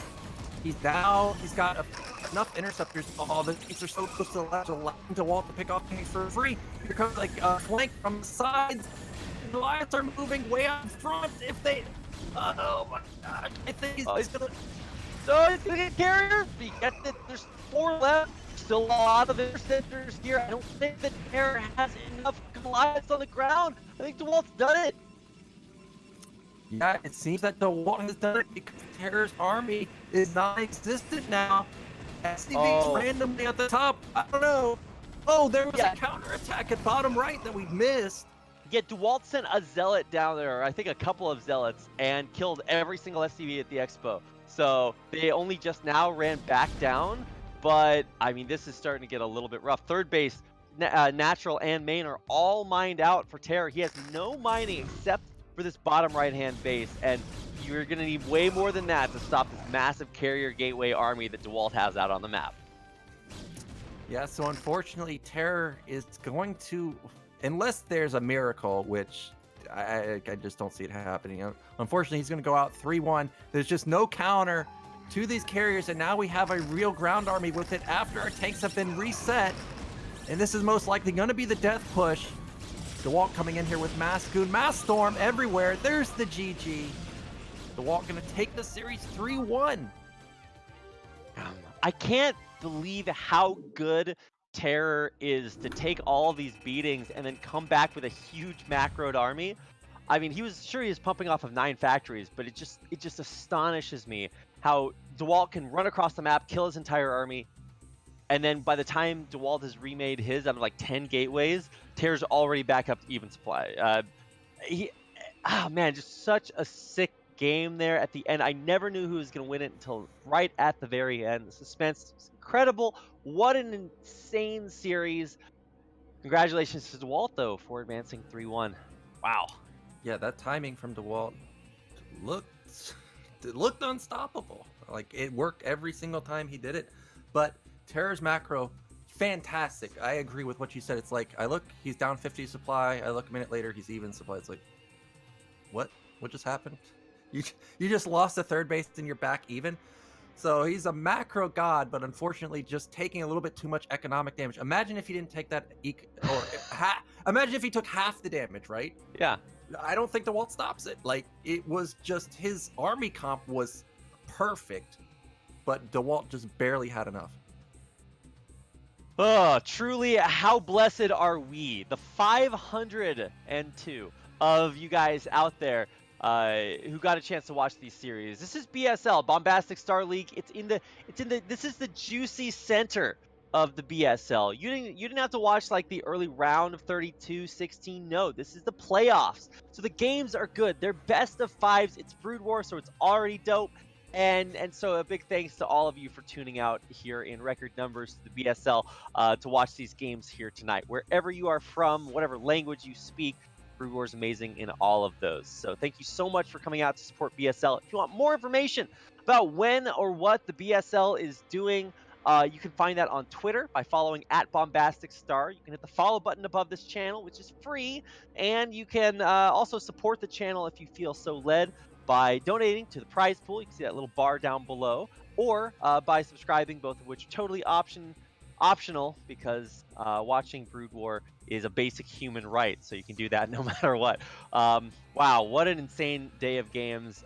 Both series end the same way, but are just so vastly different. I can't wait to watch TrueTouch or DeWalt play as they moved on. You have any final words about today's games before we leave, Nyokin? No, I thought they were pretty great. TerrOr put up a really good showing. The Zerg versus Zergs games were very interesting too. It was great all around, and I think TrueTouch looks on point, so people need to be worried about him. Sorry, I'm typing to chat while not breaking eye contact to show them that I am in fact the alpha in charge. And also I have a sword in chat, so I can just ban you. Anyway, big thanks to everybody for tuning in and watching. Huge thanks to Nyokin for co-casting with me, and of course to Zero for maintaining everything behind the scenes. That's going to do it for our broadcast tonight. Don't forget to tune in tomorrow for the rest of the BSL Season 6 round of 8. So have a great evening being beta wherever you are, and we'll see you back here tomorrow at the same time, same place for even more BSL. Thank you so much. Have a good morning, afternoon, or night wherever you are.